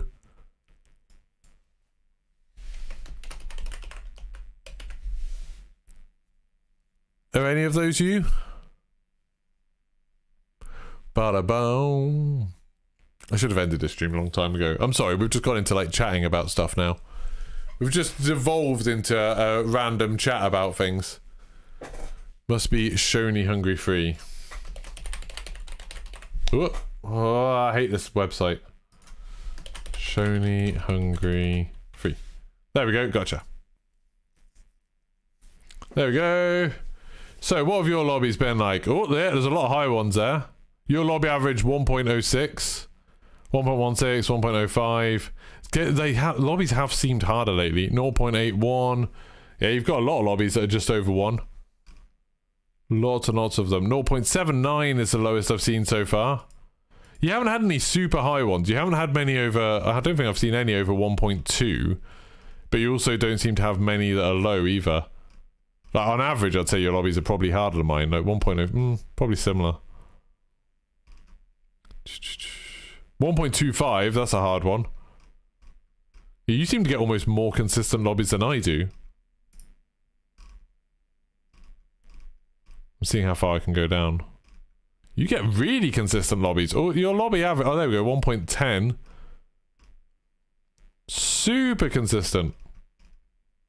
Do you always play it like the exact same time of day? 1.23, that's a higher one.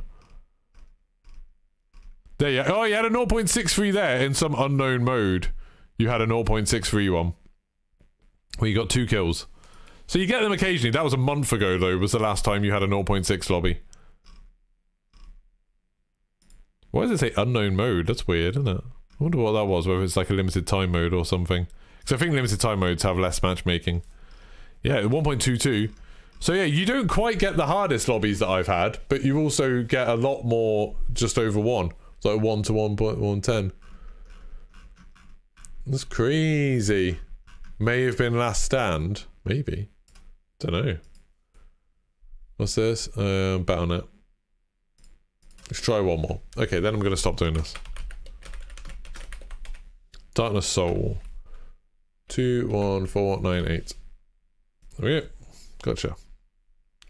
So yours, lobby average 1.11. That's really high for an average. 1.69 lobby. You got in a 1... See, this is interesting. So you're getting some 0.8 ones, which seem quite low. And then you got in a 1.69 lobby. 1.69 lobby is insanely high. I don't think I've ever seen a lobby that tough.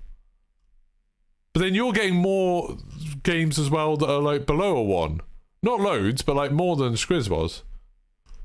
0.85, 0.92. Like, yeah, your average for this day, 0.89, 0.96. Weird.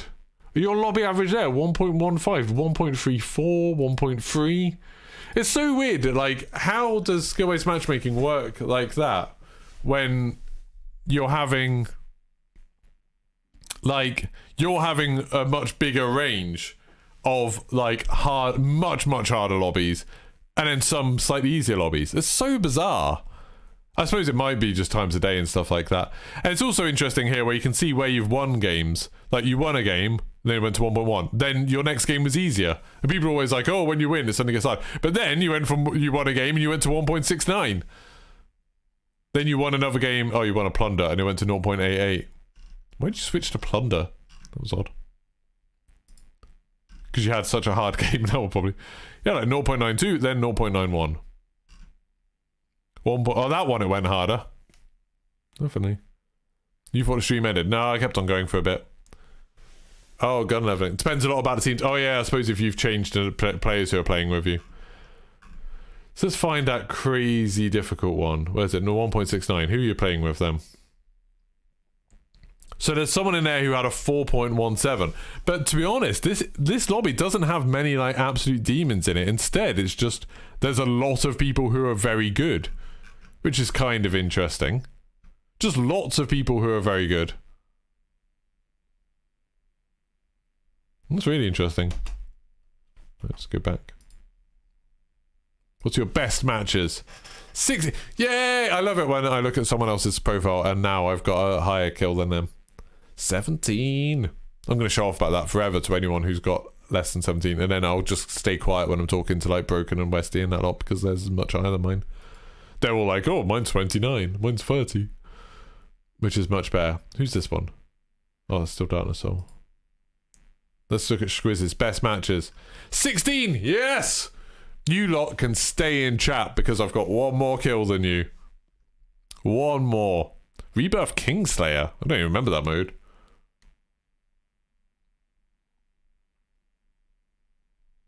Yeah, Athens, we're just saying it's really interesting that, like, so Squiz gets, on average, all his games are like 1 to 1.10, you know, with like the odd tiny little outlier, but he's not getting hardly any easy games, and he's not getting any games that are super hard. And then Darkness is getting like some games that are insanely hard, but he's also getting some games that are much, much easier. He's just getting a much wider pool. It's just kind of interesting. And I get games that are like all over the place, but that's probably because I play with such a weird group of people. Like I play with some people who have a kill def of 0.6, like Johnny, and then I play with some people who have a kill def of like 4, like Benny. So it's like, it's super different. Anyway, I should actually stop now.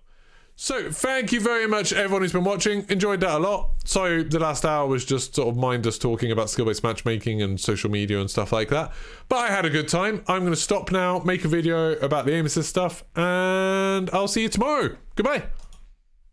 Oh, I have a Lego video out tomorrow, check that out.